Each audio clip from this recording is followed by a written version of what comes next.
അനുഗ്രഹിക്കപ്പെട്ട രാത്രികാലത്തിനായ ദൈവത്തിന് സ്തോത്രം ചെയ്യുന്നു. യോഹന്നാൻ എഴുതിയ സുവിശേഷം എന്ന പുസ്തകത്തിൻ്റെ 23-ാമത്തെ ക്ലാസ്സിലേക്കാണ് നാം ഇന്ന് പ്രവേശിച്ചിരിക്കുന്നത്. കഴിഞ്ഞ ദിവസം നമ്മൾ വായിച്ച് ചിന്തിച്ചത് യോഹന്നാൻ എഴുതിയ സുവിശേഷം 5-ാം അധ്യായം അതിൻ്റെ 40-ാമത്തെ വാക്യം വായിച്ചാണ് നാം ചിന്ത അവസാനിപ്പിച്ച് തുടർന്ന് ഇന്ന് നമ്മളതിനുള്ള തുടർന്നുള്ള 5-ാം അധ്യായം 40 മുതൽ 47 വരെയുള്ള വാക്യങ്ങൾ ചിന്തിപ്പാനാണ് കർത്താവ് താല്പര്യപ്പെടുന്നത്. ഇവിടെ കർത്താവ് യഹൂദന്മാരോട് തൻ്റെ സ്വന്തം ജനത്തോട് സംസാരിക്കുന്ന കാര്യങ്ങളാണ് ഇവിടെ രേഖപ്പെടുത്തിയിരിക്കുന്നത്. ഇതിൽ ഇവിടെ പറഞ്ഞിരിക്കുന്നത് എന്തോ അത് കുഴപ്പമില്ല, എൻ്റെ പറഞ്ഞത് കുഴപ്പമില്ല. അത് നിത്യജീവനുണ്ടെന്ന് ഞാൻ പറഞ്ഞിരുന്നു. ഓക്കെ, ഇവിടെ എന്ന് നിങ്ങൾ നിരൂപിക്കുന്നുവല്ലോ, അവ എനിക്ക് സാക്ഷ്യം പറയുന്നെങ്കിലും ജീവൻ പ്രാപിക്കണമെന്ന് എൻ്റെ അടുക്കൽ വരുവാൻ നിങ്ങൾക്ക് മനസ്സില്ല എന്നാണ് ഇവിടെ പറഞ്ഞ് അവസാനിപ്പിക്കുന്നത്. യേശു അവന് അനേക പുസ്തകങ്ങൾ പലരും വായിക്കുന്നുണ്ട്, പലരും പല രീതിയിൽ ചെയ്യുന്നെന്നാലും കർത്താവിൻ്റെ അടുക്കൽ വരുന്നില്ല എങ്കിൽ നിത്യജീവൻ പ്രാപിക്കാൻ കഴിയത്തില്ല എന്ന് പറഞ്ഞാണ് ഞാനത് അവസാനിപ്പിച്ചത്. ഞാൻ ഈ മെസ്സേജ് കേട്ടിരുന്നു, അതിൻ്റെ തുടർച്ചയായിട്ടാണ് എടുക്കുന്നത്. അപ്പോൾ അത് യൂട്യൂബിൽ ഇട്ടിരിക്കുന്ന മെസ്സേജ് ഞാനത് എവിടെയാണ് പഠിപ്പിച്ച് നിർത്തിയെന്ന് കേട്ടിട്ടാണ്, മുഴുവൻ ഞാൻ കേട്ടിട്ടാണ് ഈ ക്ലാസ് എടുക്കുന്ന സ്ഥലത്ത്. അതിൻ്റെ കണ്ടിന്യൂഷൻ ഉണ്ടാകാൻ വേണ്ടി കഴിഞ്ഞ 4 ക്ലാസ്സുകൾ ഇല്ലാത്തതുകൊണ്ട് അതിന് തെറ്റ് വരാതിരിക്കാൻ വേണ്ടി ഞാനത് മുഴുവൻ കേട്ടിട്ടാണ് ഇന്നത്തെ ഈ രാത്രിയിലെ ക്ലാസ് വീണ്ടും എടുക്കുന്നത്. അതിൽ 47-ാമത്തെ വാക്യത്തിലേക്ക് കഴിയുമ്പോൾ, ഞാൻ മനുഷ്യരോട് ബഹുമാനം വാങ്ങുന്നില്ല, എന്നാൽ നിങ്ങൾക്ക് ഉള്ളിൽ ദൈവസ്നേഹമില്ല എന്ന് ഞാൻ അറിഞ്ഞിരിക്കുന്നു. അതേപോലെ നിങ്ങൾ എൻ്റെ അടുക്കൽ വരുന്നില്ല. എൻ്റെ അടുക്കൽ വരുന്നുണ്ട്, പക്ഷേ ജീവൻ പ്രാപിക്കേണ്ടതിൻ്റെ അടുക്കൽ വരുന്നില്ല. യേശുവിൻ്റെ അടുക്കൽ ഒരുപാട് പേര് വന്നു, യഹൂദന്മാരെല്ലാവരും വന്നു, യേശുവിനെ വാക്കിൽ കൊടുക്കാൻ വേണ്ടി വന്നു. പല ആവശ്യങ്ങൾക്ക് വേണ്ടി പല രീതിയിൽ യേശുവിൻ്റെ അടുക്കൽ വന്നവരുണ്ട്. രോഗസൗഖ്യത്തിന് ഇടുന്നവരുണ്ട്, പല ആവശ്യങ്ങൾക്ക് വേണ്ടി യേശുവിൻ്റെ അടുക്കൽ വന്നു. എന്നാൽ കർത്താവ് പറയുകയാണ്, നിങ്ങൾ എൻ്റെ അടുക്കൽ വരേണ്ടിയിരുന്നത് നിത്യജീവന് വേണ്ടിയാണ്, പക്ഷേ നിങ്ങൾ അതിനു വേണ്ടിയല്ല വരുന്നത് എന്ന് കർത്താവ് പറയുകയാണ്. എങ്കിലും ജീവൻ പ്രാപിക്കണം എൻ്റെ അടുക്കൽ വരുവാൻ നിങ്ങൾക്ക് മനസ്സില്ല. അപ്പോൾ യേശുവിൻ്റെ അടുക്കൽ ആരും വന്നില്ലെന്നല്ല, യഹൂദന്മാരെല്ലാവരും യേശുവിൻ്റെ അടുക്കൽ വന്നിരുന്നു. അവരെല്ലാവരും വന്നത് പല ആവശ്യങ്ങൾക്ക് വേണ്ടിയായിരുന്നു. അത് കർത്താവ് പറഞ്ഞു, എൻ്റെ അടുക്കൽ നിങ്ങൾക്ക് നിത്യജീവൻ പ്രാപിക്കും. ഇപ്പോൾ യേശുവിൻ്റെ അടുക്കൽ ഒരാൾ വരുന്നതിൻ്റെ പ്രധാന ഉദ്ദേശം, പ്രധാന ലക്ഷ്യം മറ്റൊന്നുമല്ല, നിത്യജീവനാണ്. അപ്പം നമ്മുടെ നിത്യ മരണത്തിൽ നിന്ന്, ശാശ്വത മരണത്തിൽ നിന്ന് നിത്യജീവനിലേക്കുള്ള ആവശ്യത്തിന് വേണ്ടിയാണ് ഒരുവൻ ക്രിസ്തുവിൻ്റെ അടുക്കൽ വരേണ്ടത്. ലോകത്തിലുള്ള സഹായങ്ങൾക്ക് വേണ്ടി രോഗസൗഖ്യം മറ്റുള്ള പല കാര്യങ്ങളും ഇവിടുത്തെ വൈദ്യശാസ്ത്രത്തിനും പലതും ചെയ്യാൻ കഴിയും. എന്നാൽ അതിന് ചെയ്യാൻ കഴിയാത്തതിനെ കർത്താവ് ചെയ്യും. ഞാൻ പറഞ്ഞപ്പോൾ നമ്മുടെ ജീവനും ഭക്തിക്ക് ആവശ്യമായതൊക്കെ ദൈവം നൽകുന്നതാണ്. അപ്പോൾ കർത്താവിൻ്റെ അടുക്കൽ വരുന്നതിൻ്റെ പ്രധാന ഉദ്ദേശം, ഭൗമികമായിട്ടുള്ള ഉദ്ദേശത്തേക്കാൾ അപ്പുറമായി ഏറ്റവും പ്രധാനമായിട്ടുള്ളത് നിത്യജീവൻ നൽകുവാൻ യേശുവിനല്ലാതെ മറ്റാർക്കും കഴിയുകയില്ല. അതുകൊണ്ടാണ് ആകാശത്തെ കീഴ്മനുഷ്യരിൽ നൽകപ്പെട്ട വേറൊരു നാമങ്ങൾ രക്ഷിക്കപ്പെടുവാൻ. രക്ഷിക്കപ്പെടുവതിൻ്റെ അർത്ഥം നിത്യമരണത്തിൽ നിന്ന് രക്ഷിക്കപ്പെട്ട് നിത്യജീവനിലേക്ക് വരുവാൻ മറ്റൊരു മാർഗമില്ല, അതിനുവേണ്ടി ആയിരിക്കണം യേശുവിൻ്റെ അടുക്കൽ വരുന്നത് എന്ന അർത്ഥത്തിലാണ് കർത്താവിയുടെ ഇത് പ്രസ്താവിച്ചിരിക്കുന്നത്. കർത്താവ്, ഞാൻ മനുഷ്യരോട് ബഹുമാനം വാങ്ങുന്നില്ല, എന്നാൽ നിങ്ങൾക്ക് ഉള്ളിൽ ദൈവസ്നേഹമില്ല എന്ന് ഞാൻ അറിഞ്ഞു. അപ്പോൾ ദൈവസ്നേഹം ഉണ്ടെങ്കിൽ ആ സ്നേഹത്തിൽ നിന്നുള്ള ബഹുമാനം യേശുവിന് നിശ്ചയമായി കൊടുത്തിരുന്നു. ബഹുമാനം എന്ന് പറയുമ്പോൾ ആദരവ് കൊടുക്കുന്നത്, നമ്മൾ ഒരു വ്യക്തിയിൽ പ്രത്യേക കഴിവുകളും കാര്യങ്ങളും കാണുമ്പോഴാണ് നാം അവർക്ക് പ്രത്യേക ബഹുമാനം കൊടുക്കുന്നത്. ഇനി ബഹുമാനം കൊടുക്കുന്നതിന് അദ്ദേഹം പറയുന്ന എല്ലാ കാര്യങ്ങളും യോജിക്കണമെന്ന് പോലുമില്ല, എങ്കിൽ പോലും നമ്മൾ ചിലരെ ബഹുമാനിക്കാറുണ്ട്. ഇപ്പോൾ ഞാൻ പറയും, ഇപ്പോൾ ഒരു ഇന്ത്യയുടെ പ്രധാനമന്ത്രി, അദ്ദേഹം നമ്മുടെ പ്രധാനമന്ത്രി നമ്മൾ റെസ്പെക്റ്റ് ചെയ്യും, ബഹുമാനിക്കും.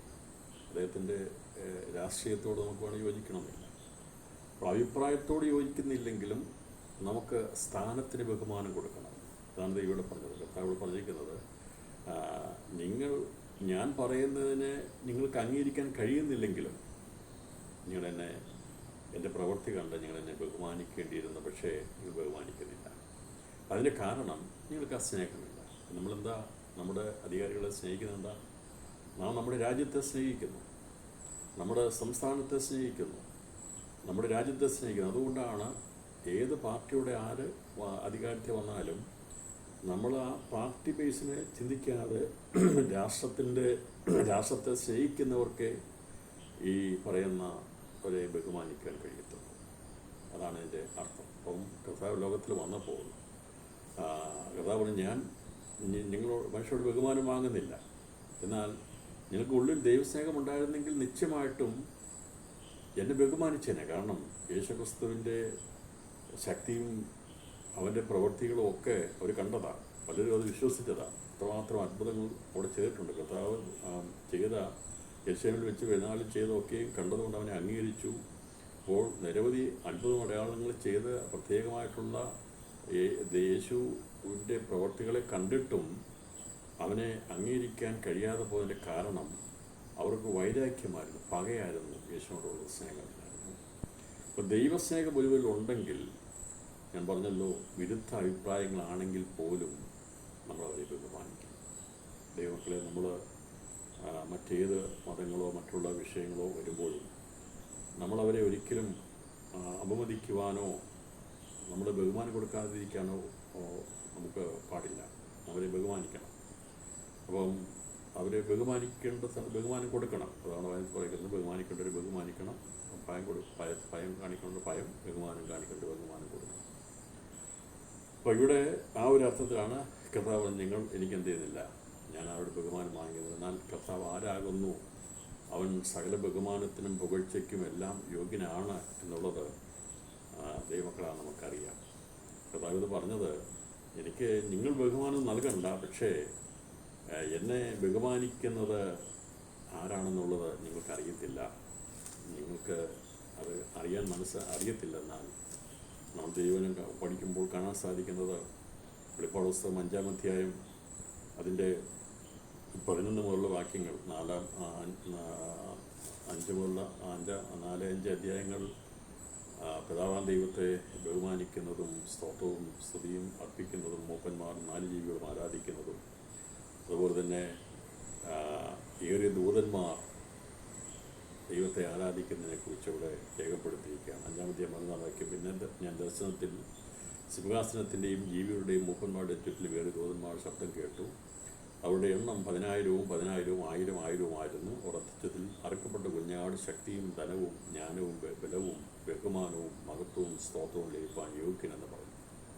സ്വർഗത്തിലും ഭൂമിയിലും ഭൂമിക്ക് കീഴിലും സമുദ്രത്തിലുമുള്ള സകല സൃഷ്ടിയും അവയിലുള്ളതൊക്കെയും സിംഹാസനത്തിൽ ഇരിക്കുന്നവനും കുഞ്ഞാടിനും സ്തോത്രവും ബഹുമാനവും മഹത്വവും ബലവും എന്നേക്കും ഉണ്ടാകട്ടെ എന്ന് പറയുന്നത് ഞാൻ കേട്ടു. 4 ജീവികളും ആമേൻ എന്ന് പറഞ്ഞ് മൂപ്പന്മാർ വീണ് നമസ്കരിക്കും. അപ്പോൾ കർത്താവ്, വചനവാൻ ദൈവം, പിതാവിൻ്റെ മടിയിലിരുന്ന കർത്താവ് ഭൂമിയിലേക്ക് വന്നുവെങ്കിലും പറയുക, അവൻ ബഹുമാനത്തിന് യോഗ്യനാണ്.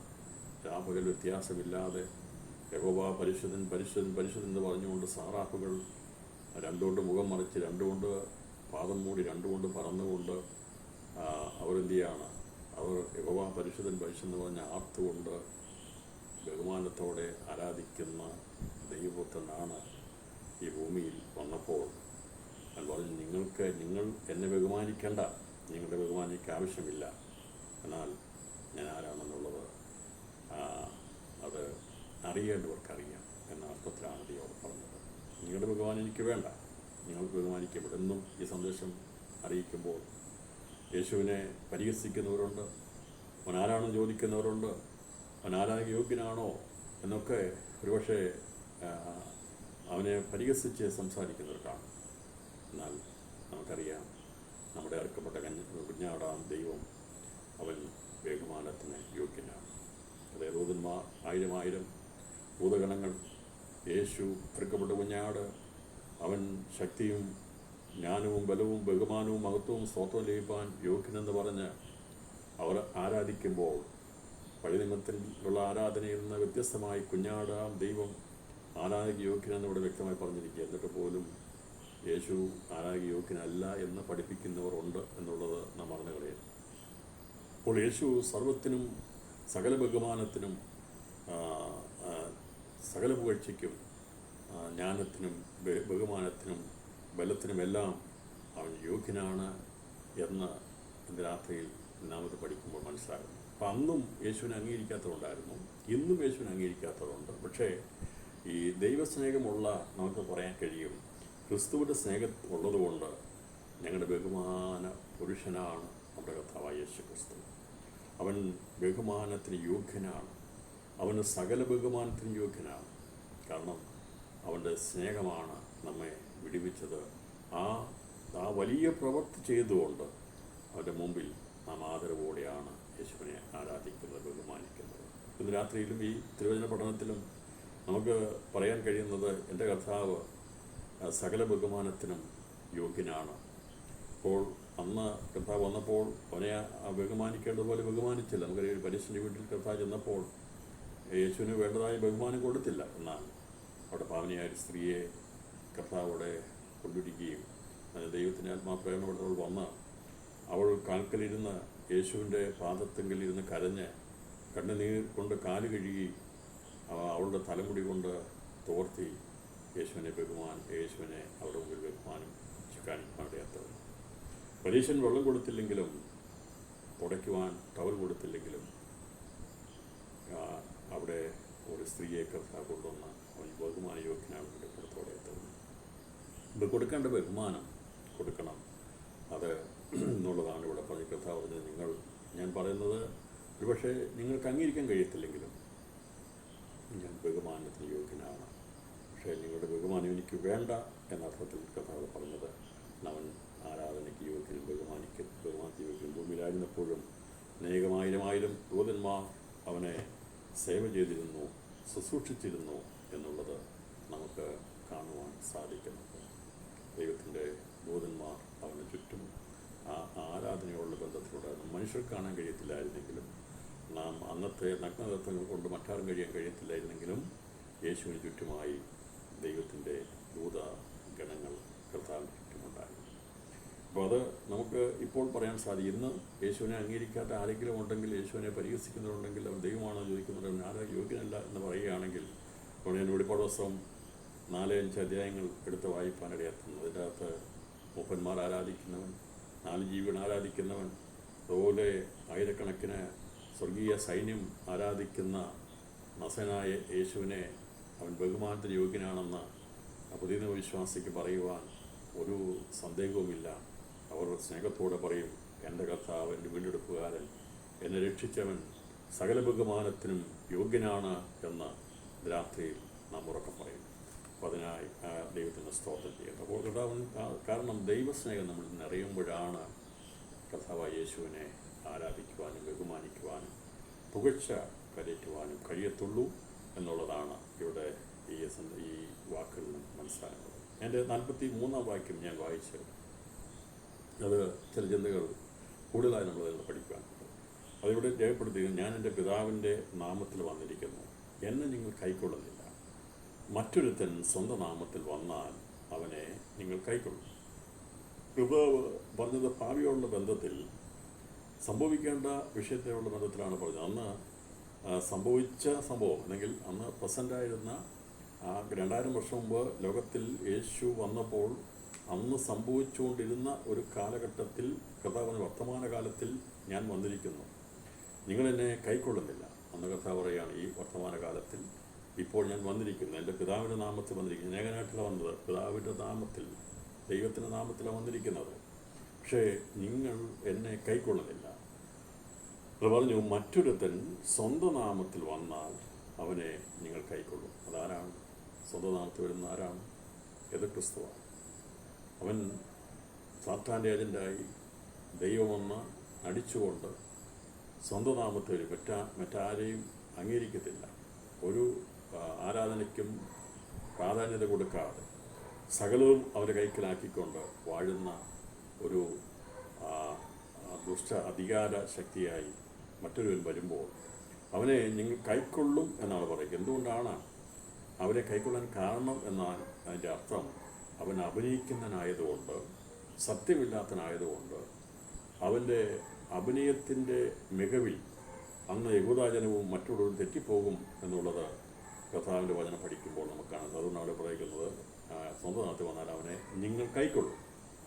അപ്പോൾ കർത്താവ് പറഞ്ഞിരിക്കുന്ന വചനപ്രകാരം ഇസ്രായേലിൽ ഒരു കൂട്ടം ആൾക്കാർ എതിർ ക്രിസ്തുവിനെ കൈക്കൊള്ളും എന്നുള്ളത് വ്യക്തമാണ്. 144,000 പേർ രക്തസാക്ഷികളാകുന്നതോടൊപ്പം തന്നെ മറുഭാഗത്ത് ഈ സാധാനിക പൈശാചിക പ്രതിനിധിയായിരിക്കുന്ന എതിർ ക്രിസ്തുവിനെ അംഗീകരിക്കുന്നവരായിരിക്കും ഇസ്രായേലുള്ളവരെന്നാണ് കർത്താവ് അന്ന് ഭാവി കാലത്തുള്ള ബന്ധത്തിൽ സംസാരിച്ചിരിക്കുന്നത്. ഇന്നിപ്പോൾ 2000 വർഷം കഴിഞ്ഞു. ഈ വചനം ഏകദേശം അതിൻ്റെ നിവൃത്തിപഥത്തിലേക്ക് എത്താൻ പോവുകയാണ്. എന്ന് പറഞ്ഞാൽ അർത്ഥം കർത്താവ് സഭ എടുക്കപ്പെട്ട് കഴിഞ്ഞാൽ വരാൻ പോകുന്ന 3 വർഷത്തെ മഹോദ്രവത്തിന് ശേഷമായി എതിർ ക്രിസ്തു പ്രത്യക്ഷപ്പെടുവാൻ സ്വന്തം നാമത്തിൽ പ്രത്യക്ഷപ്പെടും. അന്ന് അവനെ യഹൂദന്മാർ കൈക്കൊള്ളും എന്നാണ് പറയുന്നത്. എന്ന് പറഞ്ഞാൽ എല്ലാവരും അല്ല, കൈക്കൊള്ളും. കാരണം അത് കർത്താവ് മത്തായി സുവിശേഷത്തിൽ പറഞ്ഞെന്നും എല്ലാ ക്രിസ്തുക്കളും കള്ളപ്രവാചകന്മാരും അന്ന് എടുത്ത് പേരെടുത്ത് വരും എന്ന് കർത്താവ് മുന്നറിയിപ്പ് തന്നിട്ടുണ്ട്. അപ്പോൾ വന്നു കഴിയുമ്പോൾ അതങ്ങനെ സംഭവിക്കും എന്നുള്ളതിന് 2 പക്ഷമില്ല. കർത്താവ് പറഞ്ഞിരിക്കുന്ന കാര്യങ്ങളൊക്കെ സംഭവിക്കുക തന്നെ ചെയ്യും. അതിന് മാറ്റമൊന്നുമില്ലാത്ത കാര്യമാണ്. എന്നാൽ അതിൽ നമ്മളാരും എന്ന് പറഞ്ഞാൽ അന്ന് വചനം ഇന്നും നമുക്കറിയാം. ആരെല്ലാം എന്തെല്ലാം പറഞ്ഞാലും ഒരു പഠനത്തിന് പിന്നാലെ നമ്മൾ പോകത്തില്ല, അവിടെ എവിടെയും പോകത്തില്ല. കാരണം കർത്താവ് വചനത്തിൽ വിശ്വസിക്കുന്നവർക്ക് അവർക്ക് സ്ഥിരതയുള്ളവരാ. അവരൊരിക്കലും ഏതെങ്കിലും ആരുടെയെങ്കിലും വ്യക്തിയുടെ പുറകെ പോകത്തില്ല. അത് യേശു ആണെന്ന് പറഞ്ഞു, യേശു പ്രത്യക്ഷപ്പെടുന്നു പറഞ്ഞു, അല്ലെങ്കിൽ കർത്താവിൻ്റെ രാജ്യം വന്നെന്ന് പറഞ്ഞാലൊന്നും നമ്മളതിനെ അംഗീകരിക്കത്തില്ല. കാരണം അതേക്കുറിച്ച് വ്യക്തമായ കാഴ്ചപ്പാടും ധാരണയും ഒക്കെ ഉള്ളവരാണ് ദൈവമക്കൾ. അപ്പോൾ ഇസ്രായേലിനെ സംബന്ധിച്ച് സംഭവിക്കും എന്നുള്ളതിന് തെളിവായിട്ട് ഞാൻ ചില ദൈവവചനം വായിച്ച് ചിന്തിക്കാൻ അതിൽ താല്പര്യപ്പെടുകയാണ്. കാരണം കർത്താവ് പറഞ്ഞ കാര്യങ്ങളൊക്കെ അതുപോലെ തന്നെ സംഭവിക്കും എന്നുള്ളതിന് ദൈവവചനത്തിൽ തെളിവുണ്ട്. ലൂക്കോസ് സുവിശേഷം അതിൻ്റെ 13-ാം അധ്യായം 26-ാമത്തെ വാക്യം വായിക്കുമ്പോൾ കർത്താവ് അന്ന് അവരോട് പ്രസ്താവിച്ച കാര്യം സൈന്യത്തോടുള്ള ബന്ധത്തിലാണ് സംസാരിച്ചത്. അതിൻ്റെ 13-ാം അധ്യായം 22 മുതലുള്ള വാക്യങ്ങൾ വായിച്ച് കേൾപ്പിക്കാം. അവൻ പട്ടണം തോറും ഗ്രാമം തോറും സഞ്ചരിച്ച് യെരൂശലേമിലേക്ക് യാത്ര ചെയ്തു. അപ്പോൾ ഒരുത്തൻ അവനോട്, കർത്താവേ, രക്ഷിക്കപ്പെടുന്നവർ ചുരുക്കുമോ എന്ന് ചോദിച്ചാണ് അവനോട് പറഞ്ഞത്, ഇടുക്കുവാതിലൂടെ കടപ്പാൻ പോരാടുകയും പലരും കടപ്പാൻ നോക്കും കഴിയില്ല താനും എന്ന് ഞാൻ നിങ്ങളോട് പറയുന്നു. വീട്ടുടയവൻ എഴുന്നേറ്റു കതകടച്ച ശേഷം നിങ്ങൾ പുറത്തു നിന്ന്, കർത്താവേ, തുറന്നു തരയണമേ എന്ന് പറഞ്ഞുകൊണ്ട് കതകിന് മുട്ടിത്തുടങ്ങുമ്പോൾ നിങ്ങൾ എവിടെ നിന്ന് എന്ന് ഞാൻ അറിയുന്നില്ല എന്നവർ ഉത്തരം പറയും. അന്നേരം നിന്റെ മുമ്പിൽ ഞങ്ങൾ തിന്നുകയും കുടിക്കുകയും ഞങ്ങളുടെ തെരുക്കളിൽ നീ പഠിപ്പിക്കുകയും ചെയ്തുവല്ലോ എന്ന് പറഞ്ഞു തുടങ്ങും. അവനോ, നിങ്ങൾ എവിടെ നിന്ന് എന്ന് ഞാൻ അറിയുന്നില്ല എന്ന് ഞാൻ നിങ്ങളോട് പറയുന്നു. അനീതി പ്രവർത്തിക്കുന്ന ഏവരുമായുള്ളവരെ എന്നെ വിട്ടുപോകുകയും എന്ന് പറയും. ഇവിടെ പറഞ്ഞിരിക്കുന്നത് സംഭവിക്കാൻ പോകുന്ന കാര്യമാണ്. ഇത് സംഭവിച്ച കാര്യമല്ല, കഥ വെറുതെ പറഞ്ഞിട്ട് നടക്കാൻ പോകുന്ന കാര്യത്തെക്കുറിച്ചാണ് പറഞ്ഞിരിക്കുന്നത്. അപ്പോൾ യോഹന്നാൻ സുവിശേഷത്തിൽ കഥ പറഞ്ഞു, മറ്റൊരുത്തൻ എൻ്റെ സ്വന്തം നാമത്തിൽ വന്നാൽ അവനെ നിങ്ങൾ കൈക്കൊള്ളും എന്ന് പറഞ്ഞിരിക്കുന്നത് അത് സംഭവിക്കാൻ പോകുന്ന സന്ദർഭത്തെക്കുറിച്ചാണ്, കാലത്തെക്കുറിച്ചാണ് ഇവിടെ കർത്താവ് പറഞ്ഞിരിക്കുന്നത്. അപ്പോൾ രക്ഷിക്കപ്പെടുവാൻ ഒരു ഓടി വന്ന് അവനോട് ചോദിക്കുക, കർത്താവെ, രക്ഷിക്കപ്പെടുന്നവർ ചുരുക്കുമെന്ന് ചോദിച്ചപ്പോൾ കർത്താവ് പറഞ്ഞു, രക്ഷയുടെ സമയമാണ്, പക്ഷേ ഒരു കാലം വരാൻ പോവുകയാണ്. അന്ന് രക്ഷിക്കപ്പെടുന്നത് തുലവും ചുരുക്കം ഇടുക്കുവാതിലൂടെ കടപ്പാൻ. ആ ഇടുക്കുവാതിലിൻ്റെ സമയം ലോകാവസാനത്തിൻ്റെ അവസാന സമയങ്ങളാണ്. എതിർക്രിസ്തുവിൻ്റെ പഠന സമയമാണ്. ഇടുക്കുവാതിലൂടെ കടപ്പാൻ പോരാടുന്ന സമയം, അതാണ് ആ സമയം. ഇപ്പോൾ രക്ഷയുടെ സമയം. ഇപ്പോൾ നമ്മളാരും അങ്ങനെ ഇടുക്കുവാതിലൂടെ ഞെരുങ്ങി പ്രവേശിക്കുകയല്ല. ഇപ്പോൾ രക്ഷയുടെ ദിവസമാണ്. മനസ്സിലാക്കണമേ, സാറിനോട് സംസാരിച്ചിരിക്കുന്ന വിഷയം അതിനോടുള്ള ബന്ധത്തിൽ. ഇപ്പോൾ നമ്മളിങ്ങനെ ഇടുക്കുവാതിലൂടെ കടന്നല്ല ആ ജാതികളായിരിക്കും നമ്മൾ രക്ഷപ്പെട്ടത്, ആണോ? അല്ല. വിശാലമായ എന്ന് പറഞ്ഞാൽ അങ്ങനത്തെ വിശാലതയല്ലെന്ന് പറഞ്ഞാൽ ഇടുക്കുവാതിലൂടെ എന്ന് പറയുമ്പോൾ അതിനർത്ഥം അന്ന് പ്രത്യക്ഷത്തിലുള്ള ശരിയായ രീതിയിൽ ഞെരുക്കമുണ്ടാകും. ഇന്നിപ്പം സുവിശേഷവും വിശാലതയും ഒക്കെ ദൈവങ്ങൾ നമുക്ക് ലഭിക്കുന്നുണ്ട്. കർത്താവ് പറഞ്ഞു ഉണ്ട്. അത് പറഞ്ഞ് എന്നിട്ട് പറയുകയാണ്, പലരും കടപ്പാൻ നോക്കും കഴിയില്ല താൻ. നിങ്ങളോട് പറയുന്നു, വീട്ടുടയവൻ എഴുന്നേറ്റ് കഥ കടച്ച ശേഷം 2 ഉപമകൾ കർത്താവ് പറഞ്ഞു. ഒന്ന്, വീട്ടുടയവൻ എഴുന്നേറ്റ് കഥ അടയ്ക്കുന്നതും അതാണ് ഇവിടെ ലൂക്കോസ് സുവിശേഷം 13-ാം അധ്യായം അതിൻ്റെ 25-ാം വാക്യം. മത്തായി സുവിശേഷം 25-ാം അധ്യായം 11-ാം വാക്യം പ്രസ്താവിച്ചിരിക്കുന്നത് മണവാളനോടുള്ള ബന്ധത്തിൽ മണവാളൻ്റെ കാത്തിരിക്കുന്ന കന്യകമാർ കല്യാണ വിരുദ്ധശാലയിൽ പ്രവേശിച്ച ശേഷം കഥ അടച്ചതിനെക്കുറിച്ച് മത്തായി സുവിശേഷം 25-ാം അധ്യായം 11-ാം വാക്യത്തിൽ പറഞ്ഞിട്ടുണ്ട്. ഇത് രണ്ടും ഒരേ ദിവസം സംഭവിക്കുന്ന കാര്യമാണ്. പക്ഷേ രണ്ട് കൂട്ടർക്ക് അന്ന് സംഭവിക്കാൻ പോകുന്ന കാര്യത്തെക്കുറിച്ചാണ് പറഞ്ഞിരിക്കുന്നത്. ഒന്ന് സായങ്ങളുടെ ബന്ധത്തിൽ പറഞ്ഞിരിക്കുന്ന കാര്യമാണ് ഈ ഇവിടെ പറഞ്ഞിരിക്കുന്നത് വീട്ടുടയൻ എന്ന് പറയുമ്പോൾ കർത്താവ് സ്വന്തക്കാരുടെയിലേക്ക് വീട്ടിലേക്ക് വന്നു. അതാണ് വീട്ടുടയനോട് ബന്ധത്തിൽ പറഞ്ഞിരിക്കുന്നത്. എന്നാൽ 10 കന്യകമാരുടെ ബന്ധത്തിൽ അതായത് 25-ാം അധ്യായത്തിൽ പറഞ്ഞിരിക്കുന്നത് അവിടെ 10-ാം വാക്യം, മണവാളൻ വന്നു ഒരുങ്ങിയിരുന്നവർ അവരോടുകൂടെ കല്യാണ സദ്യയ്ക്ക് ചെന്നു വാതിൽ അടയ്ക്കുകയും ചെയ്തു. അതിനുശേഷം മറ്റേ കന്യകമാർ വന്ന് കർത്താവേ നിനക്ക് തുറക്കണമേ എന്ന് പറഞ്ഞു. ഞാൻ നിങ്ങളെ അറിയുന്നില്ല എന്ന് സത്യമായിട്ട് പറഞ്ഞു. ആകെയാൽ നാളും നാഴികയും നിങ്ങൾ അറിയായി ഉണർന്നിരിക്കും. ഇത് ഒരിക്കലും മണവാട്ടി സഭയുടെ എടുക്കപ്പെടുന്ന ബന്ധത്തിലുള്ള കാര്യമല്ല. 10 കന്യകമാരോട് പറഞ്ഞു ഞാനത് പല ആവർത്തി പഠിപ്പിക്കുകയും എഴുതുകയും ചിന്തിക്കുകയും ചെയ്തിട്ടുള്ള കാര്യമാണ്. അപ്പോൾ ഇവിടെ അതേ സന്ദർഭം, ഇപ്പോൾ ബുദ്ധിയില്ലാത്ത 5 കന്യകമാരും ബുദ്ധിയുള്ളവരും ഉറങ്ങിപ്പോയവരെന്ന് പറഞ്ഞാൽ ജീവിതത്തിൽ വീക്ഷണം നഷ്ടപ്പെട്ടു പോയി. കർത്താവിൻ്റെ 2ാമത്തെ വരവെങ്കിൽ കല്യാണ സദ്യയ്ക്ക് മണവാളനും മണവാട്ടിയും പരിവാരങ്ങളുമായി ഭൂമിയിലേക്ക് വരുമ്പോൾ അവനെ സ്വീകരിക്കാനുള്ളവരാണ് ഈ കന്യകമാർ. അന്ന് അത് സുവിശേഷത്തിൻ്റെ ശേഷിപ്പിനെയാണ് കാണിക്കുന്നത്. അതുകൊണ്ടാണ് കൈവിളക്കേന്തിയ കന്യകമാരെ കാണിക്കുന്നത്.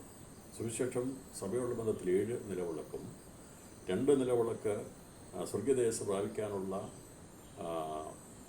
മണവാട്ടിയുടെ തോഴിമാരുള്ള ബന്ധത്തിലും വെളിപ്പാടുസ്തകത്തിൽ കാണുമ്പോൾ ഈ കൈവിളക്കേന്തിയ കന്യകമാർ എന്ന് പറഞ്ഞിരിക്കുന്നത് സുവിശേഷത്തിൻ്റെ അവസാന ശേഷിപ്പാണ്. അവർ കല്യാണ സദ്യയ്ക്ക് പ്രവേശിക്കപ്പെടാൻ യോഗ്യതയുള്ളവരാണ്. അപ്പോൾ കുഞ്ഞാടിൻ്റെ കല്യാണത്തിന് യോഗ്യതയുള്ളവരാണ് 7 നിലവിളക്കപ്പെടുന്നത്. അത് കുഞ്ഞാടിൻ്റെ മണവാട്ടി സഭയാണ്. അപ്പോൾ കുഞ്ഞാടിൻ്റെ കല്യാണത്തിൽ മണവാട്ടിയുടെ തോഴിമാരായിട്ടുള്ള നിലവാരത്തിൽ വരുന്ന കന്യകമാരാണ് 2 നിലവിളക്കുള്ള ബന്ധത്തിൽ വെളിപ്പാടുസ്തകം 12-ാം അധ്യായത്തിൽ പറഞ്ഞിരിക്കുന്നത്. അപ്പോൾ ഈ പറഞ്ഞിരിക്കുന്ന 25-ാം അധ്യായത്തിൽ സുവിശേഷത്തിൽ കർത്താവ് പറഞ്ഞിരിക്കുന്ന കൈവിളക്കേന്തിയ കന്യകമാർ, കൈവിളക്ക് കാണിക്കുന്ന സുവിശേഷത്തിൻ്റെ അവസാനത്തെ ശേഷിപ്പിനെയാണ്. അതാണ് കൈവിളക്ക് കാണിക്കുന്നത്.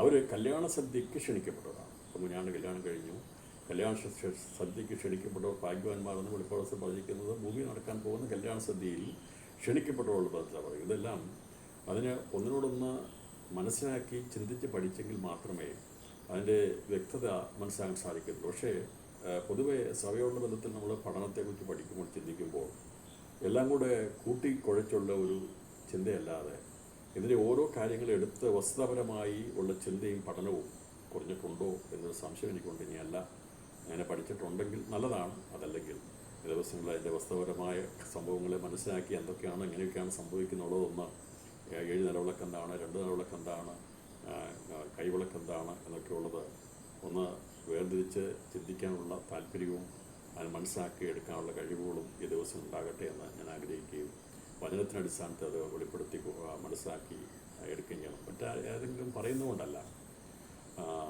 കുറേ പ്രസംഗിക്കുന്നതുകൊണ്ടല്ല. വചനത്തിൽ എന്താണോ എഴുതിയിരിക്കുന്നത് അതിനെ ഇൻ്റർപ്രറ്റ് ചെയ്ത് വ്യാഖ്യാനിച്ച് അതിൽ നിന്ന് അതിൻ്റെ മൂല്യം കണ്ടെത്തുക എന്നുള്ളതാണ് ഈ കാലഘട്ടത്തിൽ പരിശ്രമം ആഗ്രഹിക്കുന്നത്. അതാണ് നമ്മൾ ചെയ്യേണ്ടത്. ഇവിടെ 2 വ്യക്തികളെ 2 വൃതന്മാരുടെ കൂട്ടത്തെ കാണി. കർത്താവിൻ്റെ 2ാമത്തെ വരവെങ്കിൽ മഹത്വ പ്രത്യക്ഷതയിൽ അന്ന് കല്യാണ സദ്യയ്ക്ക് വിളിക്കപ്പെട്ടവരോടുള്ള ബന്ധത്തിൽ നിരവധി പറഞ്ഞിട്ടുണ്ട്. കല്യാണ സദ്യയ്ക്ക് വേണ്ടി കല്യാണ സദ്യ ഭൂമിയിലാണ് നടക്കുന്നത്, ഒരിക്കലും സ്വർഗത്തിലല്ല. അപ്പോൾ ഇവിടെ പറയും മണവാളൻ വന്നു ഒരുങ്ങിയിരുന്നവർ അവനോടുകൂടെ കല്യാണത്തിൽ നിന്ന് വാതിൽ അടയ്ക്കുകയും ചെയ്തു. അപ്പോൾ ലൂക്കോസ് 13-ാം അധ്യായം 25-ാം വാക്യത്തിൽ പറഞ്ഞ യഹൂദനോടുള്ള ബന്ധത്തിലാണ് പറഞ്ഞിരിക്കുന്നത്. 13-25 പറഞ്ഞിരിക്കുന്നത്.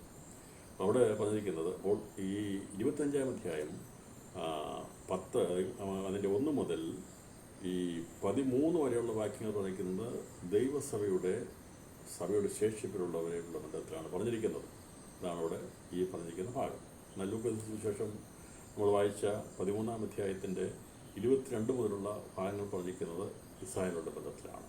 ഇവിടെ വായിക്കുമ്പോൾ ഞാനത് അതിനുള്ള ബന്ധത്തിലൊരു ക്ലാസ് എടുക്കാനുള്ള താല്പര്യപ്പെടുന്നത്. അത് വെളിപ്പാടുസ്തകം പഠനത്തിലുള്ള ബന്ധത്തിൽ അങ്ങനെയുള്ള ചിന്തകളൊക്കെ പഠിപ്പിക്കുന്നുണ്ട്. എന്ന് വെച്ചാൽ വെളിപ്പാടുസ്തകത്തെക്കുറിച്ചുള്ള പഠനം നമ്മൾ ഒന്നുകൂടി എടുക്കുന്നതായിരിക്കും. അത് റെക്കോർഡ് ചെയ്യാൻ വേണ്ടി ക്ലാസ് എടുക്കുന്നതായിരിക്കും. ഇപ്പോൾ ഇവിടെ നമ്മൾ മനസ്സിലാക്കുന്നത് ഈ രക്ഷയുടെ കഥ പറഞ്ഞു വെളിപ്പാട് കടപ്പാൻ പോരാടുകയും നിങ്ങൾ അങ്ങനെ ശ്രമിക്കുന്നവരാണ്.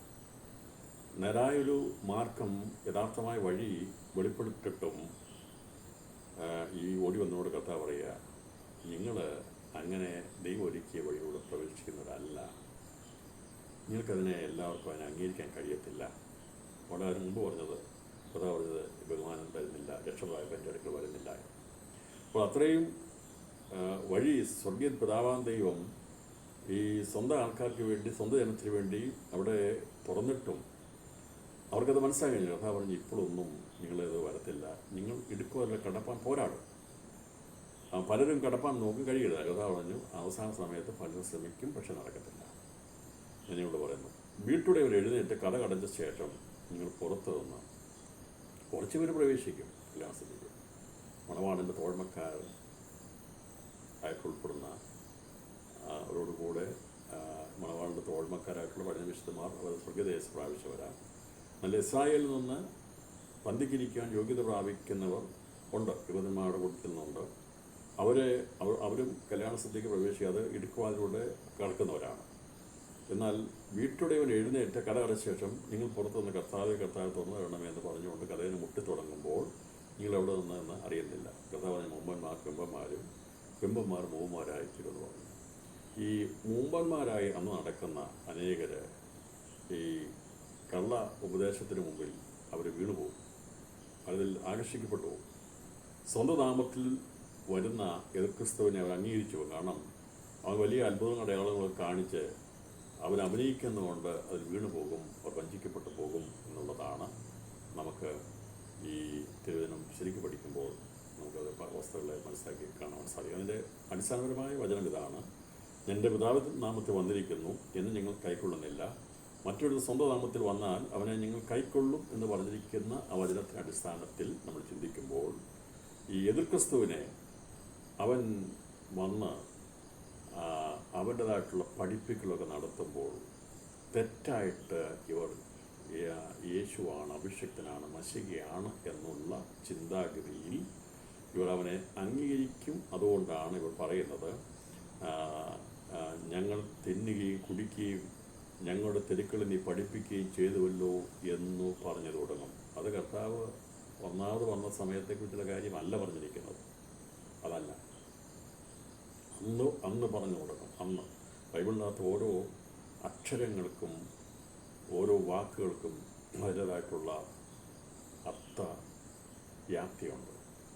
ഇവിടെ പറഞ്ഞിരിക്കുന്നത് കതകിനെ മുട്ടി തുടങ്ങുമ്പോൾ വാതിലടയ്ക്കുന്ന ഇപ്പോഴല്ല, സുവിശേഷത്തിൻ്റെ വാതിലടയ്ക്കുന്നത് കല്യാണസദ്യയുടെ വാതിലടയ്ക്കുന്നതോടു കൂടിയാണ് വാതിലടയപ്പെടുന്നത്.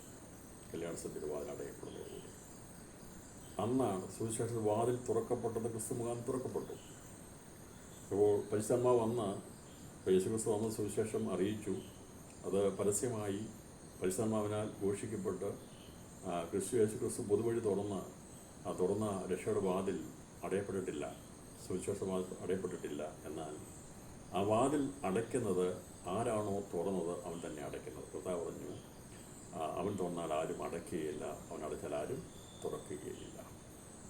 യേശു മുഖാന്തരം അവൻ്റെ ശരീരമെന്ന തിരശ്ശീല ചീന്തി പുതുവഴി അവൻ തുറന്നു തന്നു. അതിൽ രക്ഷപ്പെടാനുള്ള മാർഗമായി ജാതികളാകുന്ന കോടിക്കണക്കിന് ആൾക്കാർക്ക് ഇതുവരെ ഇനിയും സാധിക്കും. എന്നാൽ ഇന്നുവരെയും ഇസ്രായേലിന് രാഷ്ട്രമായത് അംഗീകരിക്കുവാൻ അവർക്കിതുവരെ അവിടെ കണ്ണുകൾ തുറന്നിട്ടില്ല. എന്നാൽ എതിർക്രിസ്തു പ്രത്യക്ഷപ്പെടുമ്പോൾ അവൻ്റെ ആ അഭിനയത്തിലും അവൻ ചെയ്യുന്ന അത്ഭുത അടയാളങ്ങളിലൊക്കെ ആകർഷരായി അവൻ സ്വന്തത്തിൽ വരുമ്പോൾ അവനെ കൈക്കൊള്ളുമെന്ന് യേശു പറഞ്ഞ വചനപ്രകാരം ഇവർ അവനെ കൈക്കൊള്ളുകയും അന്ന് ഇവൻ പഠിപ്പിക്കും, അന്ന് അവൻ്റെ മുമ്പിൽ തിന്നുകുടിക്കും. അവൻ തെറ്റായിരിക്കുന്ന കള്ളമശിയായിരിക്കും, കള്ളക്രിസ്തുവായിരിക്കും, എതിർക്രിസ്തുവായിരിക്കും. അവനെ അവർ അംഗീകരിച്ച് തെറ്റായ രീതിയിൽ അവൻ്റെ പിന്നാലെ പോയി അവനെ അനുഗമിച്ച് നാശത്തിലേക്ക് പോകുന്നതിനെക്കുറിച്ചാണ് പറഞ്ഞിരിക്കുന്നത്. അപ്പോൾ കർത്താവിൻ്റെ ഒന്നാമത്തെ വരവ് യഥാർത്ഥമായി മനസ്സിലാക്കാൻ കഴിയാത്ത ഒരു മൂഢജാതിയായി ഇസ്രായേൽ മാറ്റപ്പെടുകയും എന്നാൽ അവർ വഞ്ചിക്കപ്പെട്ടു പോയി എതിർക്രിസ്തുവിനെ അംഗീകരിക്കുകയും ചെയ്യുന്നൊരു കാലഘട്ടം വരുന്നതിനുള്ള ബന്ധത്തിലാണ് ലൂക്കോസ് സുവിശേഷം നമ്മൾ വായിക്കുന്ന ഈ 13-ാം അധ്യായത്തിൻ്റെ ഭാഗം വെളിപ്പെട്ടു വരുന്നത്. അതാണ് കർത്താവ് നിങ്ങൾ അവനെ കൈക്കൊള്ളും. അവിടെ പറയുന്നത്, ഞങ്ങൾ നീയാണെന്ന് വിചാരിച്ചാണല്ലോ അതിൻ്റെ പഠനമെല്ലാം കേട്ടത്. മനസ്സിലായോ? അന്ന് അവൻ ഞാൻ അറിയുന്നില്ല എന്ന് കർത്താവ് പറയുമ്പോൾ നിങ്ങൾ പറയും, നിൻ്റെ മുമ്പിൽ ഞങ്ങൾ തിന്നുകയും കുടിക്കുകയും ഞങ്ങളുടെ തിരക്കിൽ നീ പഠിപ്പിക്കുകയും ചെയ്തുവല്ലോ എന്ന് പറഞ്ഞു തുടങ്ങും. കർത്താവ് പറയും, ഞാനൊന്നും വന്നിട്ടില്ല, ഞാൻ വന്നിരുന്നു, പഠിപ്പിച്ചിരുന്നു, നിങ്ങളുടെ തിരക്കളിൽ ഞാൻ പഠിപ്പിച്ചിരുന്നു. കർത്താവ് പറഞ്ഞു, തെരുക്കളുടെ ശബ്ദം കേൾക്കുകയില്ല, ചതഞ്ഞോടെ ഒടിക്കുകയില്ല, പുകയിൽ തിരിക്കെടുത്ത് കളയുകയില്ല. തെരുക്കളിൽ ശബ്ദം കേൾപ്പിച്ച് വശീകരിച്ചുകൊണ്ട് ചതഞ്ഞോട ഒടിച്ചു കളഞ്ഞുകൊണ്ട് പുകയന്തിരി കെടുത്തിക്കളഞ്ഞുകൊണ്ടാണ് ക്രിസ്തു പ്രവർത്തിക്കുന്നത്. എന്നാൽ യേശു ക്രിസ്തു അങ്ങനെയായിരുന്നില്ല. കർത്താവ് സ്നേഹത്തിൻ്റെ, സന്തോഷത്തിൻ്റെ, സമാധാനത്തിൻ്റെ, വിടുതലിൻ്റെ സന്ദേശം പറഞ്ഞുകൊണ്ട് ഒടിഞ്ഞതിനെ ശക്തീകരിക്കുകയും ചെതറിപ്പോവിനെ അംഗീകരിക്കുകയും സ്വീകരിക്കുകയും ചെയ്തുകൊണ്ട് പുകയുന്നതിനെ കെടാതെ കത്തിക്കുകയും ചെയ്ത ക്രിസ്തുയേശുവാണ് ഒന്നാമത് അവൻ്റെ സ്നേഹം വെളിപ്പെടുത്തിയത്. എന്നാൽ കള്ളക്രിസ്തു, എതിർ ക്രിസ്തു പ്രത്യക്ഷപ്പെടുമ്പോൾ അവൻ തെരുക്കളിൽ പഠിപ്പിക്കും, അവരവൻ്റെ മുമ്പിൽ തിന്നുകുടിക്കും. യേശു ക്രിസ്തു ഒന്നാമത് ചെയ്തൊക്കെ അറിയാവുന്ന സാത്താൻ എതിർ ക്രിസ്തുവിനെ കൊണ്ട് അതെല്ലാം ചെയ്യിപ്പിക്കും. അന്ന് അങ്ങനെ ചെയ്യുമ്പോൾ അവർ വശീകരിക്കപ്പെട്ട് വഞ്ചിക്കപ്പെട്ടു പോകും എന്ന് കർത്താവ് അവരോട് പറഞ്ഞത് സംഭവിക്കുമെന്നാണ് കർത്താവിടെ വ്യക്തമായി ഈ യേശുവിൻ്റെ അടുക്കൽ കർത്താവ് രക്ഷിക്കപ്പെടുന്ന ചുരുക്കമെന്ന് ചോദിച്ചുകൊണ്ട് വന്നതോട് പറഞ്ഞത്. അത് അന്ന് നടക്കേണ്ട സംഭവമാണ്. കർത്താവ് രണ്ടാമത്തെ വരും മുമ്പായി നടക്കുന്ന സംഭവത്തെക്കുറിച്ച് അവിടെ പറഞ്ഞിരിക്കുന്നത്. അവിടെ വാതിൽ അടയ്ക്കും. വീട്ടുടയവർ എഴുന്നേറ്റ് കട അടച്ചു. സഭയുടെ ബന്ധത്തിൽ വീട്ടുടയവനാണ്. എന്നാൽ സഭയുടെ ശേഷിപ്പോഴുള്ള ബന്ധത്തിൽ യേശു മണവാളനാണ്. അപ്പോൾ മണവാളന്റെ ബന്ധത്തിൽ കട അടച്ചതിനെക്കുറിച്ച് മത്തായി സുവിശേഷം 25-ാം അധ്യായത്തിലും സ്വന്തക്കാരായുള്ള ബന്ധത്തിൽ വീട്ടുടയവനുള്ള ബന്ധത്തിൽ ലൂക്കോസ് സുവിശേഷത്തിൽ കട അടയ്ക്കുന്നു. ശേഷം ഇത് പറയുമ്പോൾ ഇവർ പറയുകയാണ്, എവിടെ നിന്ന് ഞങ്ങൾ അറിയുന്നില്ല. യേശു പറഞ്ഞാൽ നിങ്ങളെ അറിയുന്നില്ല. അതായത് പറയുന്നത്, നിൻ്റെ മുമ്പ് ഞങ്ങൾ തിന്നില്ലേ, കുടിച്ചില്ലേ, നീ പഠിപ്പിച്ചില്ലേ എന്നൊക്കെ പറയുമ്പോൾ കർത്താവ് നിങ്ങളെവിടെ നിന്ന് ഞാൻ അറിയുന്നില്ല എന്ന് ഞാൻ നിങ്ങളോട് പറയുന്നു. അനീതി പ്രവർത്തിക്കുന്നവരുമായുള്ളവരെ എന്നെ വിട്ടുപോകുകയും എന്ന് പറയും. അവിടെ അബ്രഹാമും ഉണ്ടോ ആ സന്ദർഭം? അവിടെ അബ്രഹാമും ഇസഹാക്കും യാക്കോബും സകല പ്രവാചകന്മാരും ദൈവരാജ്യത്തിൽ ഇരിക്കുന്നതും നിങ്ങളെ പുറത്ത് തള്ളിക്കളഞ്ഞതും നിങ്ങൾ കാണുമ്പോൾ കരച്ചിലും പല്ലുകടിയും ഉണ്ടാകും. കിഴക്ക് നിന്നും പടിഞ്ഞാറ് നിന്നും തെക്ക് നിന്നും വടക്ക് നിന്നും അനേകർ വന്നു ദൈവരാജ്യത്തിൽ പന്തിയിലിരിക്കും. മുമ്പന്മാരായി തീർന്ന മുമ്പന്മാരുണ്ട്, പെമ്പന്മാരായി തീർന്ന മുമ്പന്മാരുമുണ്ട്. കല്യാണ സദ്യ അതിനോടനുബന്ധം നടക്കുന്ന ദൈവരാജ്യത്തിൻ്റെ പന്തിക്കിരിക്കാനുള്ള ഭാഗ്യം. ഇത് അന്നേരം നടക്കുന്ന സംഭവമാണെന്നുള്ളത് ഇത്രയും വായിച്ചപ്പോൾ മനസ്സിലായി വിചാരിക്കുന്നു. ഇതിനകത്ത് സംശയമാർക്കും ഉണ്ടാകത്തില്ല എന്ന് ഞാൻ വിശ്വസിക്കുകയാണ്. അപ്പോൾ ഈ ലൂക്കോസ് 13-ാം അധ്യായം 22 മുതൽ 30 വരെയുള്ള വാക്യങ്ങൾ പറഞ്ഞിരിക്കുന്നത് അത് കർത്താവിൻ്റെ രണ്ടാമത്തെ വരവുള്ള ബന്ധത്തിൽ നടക്കുന്ന സംഭവമാണ്. കർത്താവിൻ്റെ ഒന്നാമത്തെ വരവെങ്കിൽ യേശു പിതാവിൻ്റെ നാമത്തിൽ വന്നു, അവരെ അവൻ കൈക്കൊണ്ടില്ല, അവനെ തള്ളിക്കളഞ്ഞു. സ്വന്തം അതിലേക്ക് വന്നു, സ്വന്തമായവരോ അവനെ കൈക്കൊണ്ടില്ല. വീട്ടുടമസ്ഥനായി അവൻ വന്നപ്പോൾ വീട്ടുകാർ അവനെ അറിഞ്ഞില്ല, അവനെ തള്ളിക്കളഞ്ഞു. ഇത് പറയാണ്, മറ്റൊരുത്തൻ അഥവാ എതിർ ക്രിസ്തു സ്വന്തം നാമത്തിൽ വന്നാൽ അവനെ നിങ്ങൾ കൈക്കൊള്ളും. അങ്ങനെ ഒരുത്തൻ വരും, അവനെ നിങ്ങൾ കൈക്കൊള്ളും എന്ന് പറഞ്ഞിരിക്കുന്നതിൻ്റെ അത് നിവൃത്തീകരിക്കുന്നതിനെ കുറിച്ചാണ് ഇവിടെ ഈ പറഞ്ഞിരിക്കുന്ന ഭാഗത്ത് രേഖപ്പെടുത്തിയിരിക്കുന്നത്. ഇപ്പം കർത്താവിൻ്റെ ഒന്നാമത്തെ വരവെങ്കിൽ അവർക്ക് തെറ്റിപ്പോയി, അവർക്ക് മനസ്സിലാക്കാൻ സാധിക്കാതെ പോയി. കാരണം യേശു സാധാരണ ഒരു മനുഷ്യനായി ആരോടും ബഹുമാനം വാങ്ങിക്കുകയോ എന്തെങ്കിലും അതിശയ പ്രവർത്തികൾ ചെയ്തിട്ട് അതിൻ്റെ പേരിൽ എന്തെങ്കിലും ക്രെഡിറ്റ് എടുക്കുകയോ അവനെ വെളിപ്പെടുത്തുകയോ ചെയ്യുകയല്ല ചെയ്തത്. ദൈവസ്നേഹത്തിൻ്റെ സ്നേഹം പ്രദർശിപ്പിച്ച് ദൈവത്തിലുള്ള സ്നേഹത്തിന്, പരിശുദ്ധന്മാരുള്ള സ്നേഹത്തിൻ്റെ ഐക്യതയിൽ അവൻ സ്നേഹത്തെ പ്രദർശിപ്പിച്ച് മറ്റുള്ളവരെ സ്നേഹിക്കുകയും അവൻ ക്രൂശിതനായി വഴിയൊരുക്കപ്പെട്ട് തകർക്കപ്പെട്ട മനുഷ്യവംശത്തിൻ്റെ രക്ഷയ്ക്ക് വേണ്ടി വഴിയായി തീരുകയും ചെയ്യുകയാണ് ചെയ്തത്. എന്നാൽ എതിർ ക്രിസ്തു വരുന്നത് അവൻ വന്ന് പഠിപ്പിക്കും, അന്ന് ക്ലാസ്സൊക്കെ എടുക്കും, വലിയ പ്രസംഗം നടക്കും, ഒരുമിച്ച് കഴിക്കും, ആഹാരം കഴിക്കും, എല്ലാം ചെയ്യും. പക്ഷേ വഞ്ചിക്കപ്പെട്ടു പോയെന്ന അവസാനമായിരിക്കും അറിയുന്നത്. അപ്പോൾ അതുകൊണ്ടാണ് പറഞ്ഞിരിക്കുന്നത്, വീട്ടുടെ എഴുന്നേറ്റ് കഥ അടച്ച ശേഷമായിട്ട് നിങ്ങൾ വന്ന് കഥ തുറക്കണമേ എന്ന് പറഞ്ഞാൽ ഞാൻ അറിയുന്നില്ല എന്ന് പറയും. ഇതുതന്നെയാണ് മത്തായി സുവിശേഷം 25-ാം അധ്യായത്തിൽ പറഞ്ഞിരിക്കുന്നത്. സ്വർഗ്ഗരായി മണവാളുടെ പൊന്മുളക്ക്. ഇത് രണ്ടും രണ്ട് വിഭാഗങ്ങളിൽപ്പെടുന്നതിനുള്ള കാര്യമാണ്. വ്രതന്മാരുടെ ബന്ധത്തിൽ പറഞ്ഞിരിക്കുന്നത് ഇടുക്കുമാതിലൂടെ കിടക്കുന്നതിനെ കുറിച്ച് കാര്യത്തിലാണ് പറഞ്ഞിരിക്കുന്നത്. അപ്പം അന്ന് ആ കാലത്ത് വലിയ കഷ്ടമുണ്ടാകും. അന്ന് വ്രതന്മാരുടെ എണ്ണം കുറഞ്ഞു പോകും. ആ ഒരു നിലവാരത്തിലാണ് ഈ രണ്ട് കാര്യങ്ങൾ കഥ പറഞ്ഞിരിക്കുന്നത്. രണ്ട് കാര്യങ്ങൾ ഉപമകളായിട്ട് കഥ പറഞ്ഞിരിക്കുന്നത്.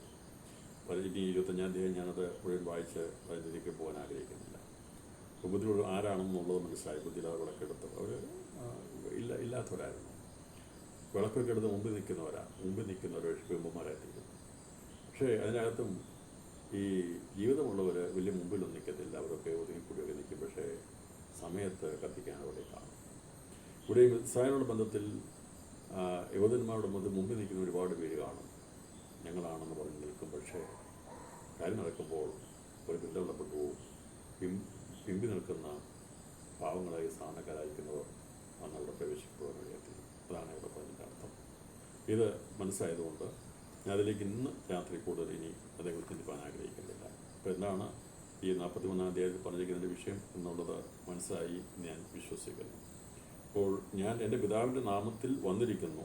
കഥാവ് വന്നു. ഞാൻ വന്ന പ്രസൻറ്റ് സമയം അന്നത്തെ ആ വർത്തമാന കാലത്ത് കഥാവ് ഞാൻ വന്നത് എന്നുള്ളത് ഞാൻ വന്നു. അത് വന്നിരിക്കുന്നു എന്നുള്ളത് സത്യമാണ്. പക്ഷെ നിങ്ങൾ എന്ത് ചെയ്യുന്നില്ല, കൈക്കൊള്ളുന്നില്ല. എന്നാൽ മറ്റൊരുത്തൻ സ്വന്തം നാമത്തിൽ വന്നാൽ അവനെ നിങ്ങൾ കൈക്കൊള്ളും എന്നാണ് ക്രിസ്തു വരുന്നതിനെക്കുറിച്ച് ദൈവമക്കൾക്കറിയാം. അപ്പോൾ അവൻ വരുമ്പോൾ അവനെ കൈക്കൊള്ളൂ, രണ്ട് കൈ നീട്ടി സ്വീകരിക്കും. എന്നാൽ അവസാനമാണ് മനസ്സിലാകുന്നത് ഇവൻ സാക്ഷാൽ മശീഹയല്ല. അന്ന് അവർക്ക് തെറ്റുപോകും.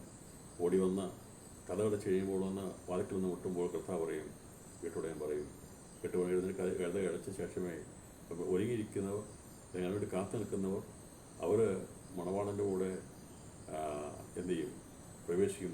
രാജാവിനെ പ്രതീക്ഷിക്കും, രാജാവായിട്ട് വരുന്ന കർത്താവിനെ. ഇപ്പോൾ രണ്ട് രീതിയിലാണെന്ന് കർത്താവ് രണ്ടാമത്തെ വരവിൽ സംഭവിക്കുന്നത്. ഒന്ന്, സഭയോടുള്ള ബന്ധത്തിൽ മണവാളനും യഹൂദനോടുള്ള ബന്ധത്തിൽ രാജാവിനെ അവിടെ കാത്തിരിക്കുന്നത്. എന്നാൽ മണവാളനും രാജാവുമായിട്ടാണ് പ്രത്യക്ഷപ്പെടും. അപ്പോൾ അതുകൊണ്ടാണ് മണവാളുടെ ബന്ധത്തിൽ 10 കന്യകമാരുടെ ബന്ധത്തിൽ പറഞ്ഞിരിക്കുന്നത്. എന്നാൽ ഇവിടെ രാജാവിനോടുള്ള ബന്ധത്തിൽ അല്ലെങ്കിൽ വീട്ടുടമയോടുള്ള ബന്ധത്തിൽ, ഉടമസ്ഥനോടുള്ള ബന്ധത്തിലാണ് ഇവിടെ യഹൂദനോടുള്ള ബന്ധത്തിൽ വെളിപ്പെടുത്തിയിരിക്കുന്നത്. അതിനെ അത്തിയോടുള്ള ബന്ധത്തിലാണ് പറഞ്ഞിരിക്കുന്നത്. അത്തിയെ കാണിക്കുന്നത് യഹൂദനോടുള്ള ബന്ധത്തിൽ വെളിപ്പെടുത്തിയിരിക്കുന്നത്, അത്തിയെ കാണിച്ചിരിക്കുന്നത്. ഒലിവിനോടുള്ള ബന്ധത്തിലുള്ള വിഷയം നമുക്ക് മനസ്സിലാക്കിയിരുന്നു. അപ്പോൾ 7 നിലവിളക്ക്, 2 നിലവിളക്ക്, കൈവിളക്ക് എന്തിയ 5 കന്യകമാർ, അവരാണ് സുവിശേഷത്തോടുള്ള ബന്ധത്തിൽ കാണിക്കുന്നെങ്കിൽ, പഠിത വിശുദ്ധന്മാരുടെ ബന്ധത്തിൽ സ്വർഗദേശം പ്രാപിക്കുന്നവരെ 2 നിലവിളക്കുകളുള്ള ബന്ധത്തിൽ വെളിപ്പെടുത്തുമ്പോൾ അത് ഇസ്രായേൽ 154,000 പഠിത വിശുദ്ധന്മാരുമാണ് 2 ഒലിവുമരം കാണിക്കുന്നത്. അത്തിമരം കാണിക്കുന്നത് ഇസ്രായേലിൻ്റെ ബന്ധത്തിൽ ബുധന്മാരുടെ ബന്ധത്തിലുള്ള ശേഷിക്കാണ് വെളിപ്പെടുത്തുന്നത്. അതാണ് ഈ അത്തിയോടുള്ള ബന്ധം. അത്തിയെ കണ്ട് ഉപമ പഠിക്കുക എന്ന് പറഞ്ഞ് അവിടെ പ്രചരിക്കുന്നത്. ഇതെല്ലാം ഒന്നിനോടൊന്ന് ബന്ധപ്പെട്ടാണ് കിടക്കുന്നത്. ഇത് സംബന്ധമായിട്ടുള്ള സംശയങ്ങളോ കാര്യങ്ങളോ ഉണ്ടെങ്കിൽ പിന്നീട് അതേക്കുറിച്ച് ചോദിച്ചാൽ മതി. ഈ സുവിശേഷ ബന്ധത്തിൽ മുഴുവൻ നമ്മൾ ചിന്തിച്ചാൽ നമുക്കതിൽ ഇപ്പോൾ മുഴുവൻ പഠിപ്പിക്കാൻ കഴിയത്തില്ലെങ്കിലും ഞാനൊരു സൂചന നൽകി പോകുന്നത് ഇതിൻ്റെ കാര്യങ്ങളെ മനസ്സിലാക്കിയെടുക്കാൻ ഉള്ള ഒരാഗ്രഹവും കാഴ്ചപ്പാടുണ്ടാകാൻ വേണ്ടിയാണ് ഞാൻ ചില സൂചനകൾ നൽകി ഇത്തരം ഈ പഠനത്തിൽ അത് ഉൾപ്പെടുത്തിയിരിക്കുന്നത്. എന്നിട്ട് കർത്താവ് പറഞ്ഞ കാര്യം അത് സംഭവിക്കും. കർത്താവ് എന്ന് പറഞ്ഞത്, എന്നാൽ അവനെ നിങ്ങൾ കൈക്കൊണ്ടല്ലോ. അത് തെളിവാണ് ഈ 13-ാം അധ്യായത്തിൽ കർത്താവ് ലൂക്കോസ് സുവിശേഷത്തിൽ പറഞ്ഞിരിക്കുന്ന കാര്യം പഠിക്കുമ്പോൾ മനസ്സിലാകുന്നത്. പറയുകയാണ്, നീ പഠിപ്പിച്ചു, നിൻ്റെ മുമ്പ് ഞങ്ങൾ തിന്നുകയും കുടിക്കുകയും ചെയ്തു, നീയാണെന്ന് വിചാരിച്ചാണെന്നാ. പക്ഷേ ഞങ്ങളന്ന് മുമ്പന്മാരായിരുന്നു, പക്ഷേ മുമ്പന്മാരായിപ്പോയി അല്ലേ. ക്രിസ്തു വന്നപ്പോൾ മുമ്പിൽ നിന്നവരാണ്. ക്രിസ്തു വന്നപ്പോൾ അവരെല്ലാം എന്തു ചെയ്തു? അന്ന് അംഗീകരിക്കാതെ മാറി നിന്നു. എന്നാൽ ക്രിസ്തു വരുമ്പോൾ മുമ്പിൽ നിൽക്കും, അവർ മുമ്പന്മാരായിത്തീരും. അതുപോലെ ആത്മീയ ഓളത്തിൽ സംഭവിക്കാൻ പോകുന്നത് എല്ലാം തികഞ്ഞ് എന്ന രീതിയിൽ മുമ്പിൽ നിന്നാൽ പിമ്പിൽ തള്ളപ്പെട്ടു പോകും. എന്നാൽ ആശ്രയത്തോടെ ദൈവത്തെ ആശ്രയിച്ച് പറഞ്ഞ കർത്താവേ, ഞാനൊന്നും ആയിട്ടില്ല, എനിക്ക് ആകേണ്ടതുപോലെ കഴിഞ്ഞിട്ടില്ല എന്നുള്ള കുറച്ച് നിലവിളിയോടും കണ്ണീരോടും അഭയാചനോടും കൂടിയ ദിവസങ്ങളിൽ ജീവിച്ച് നാം മറ്റുള്ള മുമ്പിൽ നമ്മുടെ വിശ്വാസത്തെ പ്രദർശിപ്പിക്കാനല്ല, ആത്മാർത്ഥമായ ഒരു ക്രിസ്തീയ നയിച്ച കർത്താവിനെ എടുക്കപ്പെടുവാനുള്ള ദൈവവും നമ്മളെ പകരപ്പെടുവാൻ വേണ്ടി നമുക്കത് രാത്രിയിലും ദൈവത്തോട് നമുക്ക് പ്രാർത്ഥിക്കാം. ഇവിടെ ഈ സംഭവിക്കുന്നത് അന്ന് അവിടെ അബ്രഹാമും ഇസ്ഹാക്കും യാക്കോവും സകല പ്രവാചകന്മാരും ദൈവരാജ്യത്തിൽ ഇരിക്കുന്നതും നിങ്ങളെ പുറത്ത് തള്ളിക്കളഞ്ഞതും നിങ്ങൾ കാണുമ്പോൾ ഇപ്പം അകത്ത് കല്യാണ സദ്യയ്ക്കുള്ള കാര്യങ്ങൾ നടക്കുമ്പോൾ ദൈവരാജ്യം അവിടെ ആരംഭിക്കുക. ദൈവരാജ്യം അക്ഷരികമായിട്ട് സ്ഥാപിതമായി അവിടെ കല്യാണ സദ്യയോടുകൂടി അത് ആരംഭിക്കും. കല്യാണ സദ്യയോടുകൂടിയാണ് ദൈവരാജ്യത്തിൻ്റെ പന്തിക്കിരിക്കുന്ന ആരംഭിക്കുന്നത്. അതിനുള്ള ബന്ധത്തിൽ മണവാളുള്ള ബന്ധത്തിൽ കല്യാണ സദ്യയുടെ ബന്ധത്തിൽ പറഞ്ഞിരിക്കുന്നു. എന്നാൽ ദൈവരാജ്യത്തിലുള്ള ബന്ധത്തിലാണ് ഇവിടെ പഴയ ഇസ്രായേലിനുള്ള ബന്ധത്തിൽ സംസാരിച്ചിരിക്കുന്നത്. നിങ്ങളെ പുറത്തള്ളിക്കളഞ്ഞ് നിങ്ങൾ കാണുമ്പോൾ കരച്ചിലും പല്ലുകടിയും ഉണ്ടാകും. കിഴക്ക് നിന്നും പടിഞ്ഞാറ് നിന്നും തെക്ക് നിന്നും വടക്ക് നിന്നും അനേകർ വന്ന് ദൈവരാജ്യത്തിൽ പന്തിയിലിരിക്കും. അന്ന് കല്യാണ സദ്യയ്ക്ക് എത്താത്ത അനേക ഒരുപാടുള്ള സീറ്റുകളിലേക്ക് അവിടെ അവിടെ ഒരുപാട് സീറ്റ് അവിടെ വേക്കൻസി ഉള്ളതെന്ന് പറഞ്ഞാൽ കല്യാണ വിരുന്നശാല നിറഞ്ഞു. വിളിക്കപ്പെട്ടവരോ ക്ഷണിക്കപ്പെട്ടവരോ ഒരുങ്ങിയില്ല. അതുകൊണ്ട് തെരുക്കളിൽ പോയി കിഴക്ക് നിന്നും വടക്ക് നിന്നും പടിഞ്ഞാറ് നിന്നും ഒക്കെ ആൾക്കാരെ കൂട്ടിക്കൊണ്ടുവരുമ്പോൾ ഒരു യോഗ്യതയില്ലാത്ത വെമ്പന്മാരാണ്. അവരെന്ത് ചെയ്യും? അവർ അന്ന് ആ കിട്ടുന്ന സാഹചര്യത്തിനകത്ത് പ്രവേശിക്കും. എന്നാൽ രാജാവാണെന്ന് വിചാരിച്ച് കാത്തിരുന്ന ഈ എതിർക്കസിന് പിന്നാലാണെന്നവർ പിന്തള്ളപ്പെട്ടു പോവുകയും ചെയ്യും എന്നാണ് ഇവിടെ കർത്താവ് പറഞ്ഞതിൻ്റെ അർത്ഥം. കിഴക്ക് നിന്നും പടിഞ്ഞാറ് നിന്നും തെക്ക് നിന്നും വടക്ക് നിന്നും അനേകർ വന്നു ദൈവരാജ്യത്തിൽ പന്തിയിരിക്കും. അത് സംഭവിക്കാനുള്ളത് നമ്മുടെ കർത്താവ് പറഞ്ഞിരിക്കുന്ന കാര്യം സംഭവിക്കും. അബ്രഹാമിനോടും ഇസ്ഹാക്കിനോടും യാക്കോബിനോടും കൂടെ പന്തിയിലിരിക്കും. പ്രിയപ്പെട്ടവരെ, അവർ പന്തിയിലിരിക്കുമ്പോൾ ദൈവമക്കളുടെ സ്ഥാനം എത്ര വലുതാണെന്ന് കൂടി ഇന്ന് രാത്രി മനസ്സിലാകണം. നമുക്കറിയാം, അബ്രഹാം ഇസ്ഹാക്ക് യാക്കോബ് എന്നൊക്കെ പറയുമ്പോൾ ഒരു വിശ്വാസത്തിൻ്റെ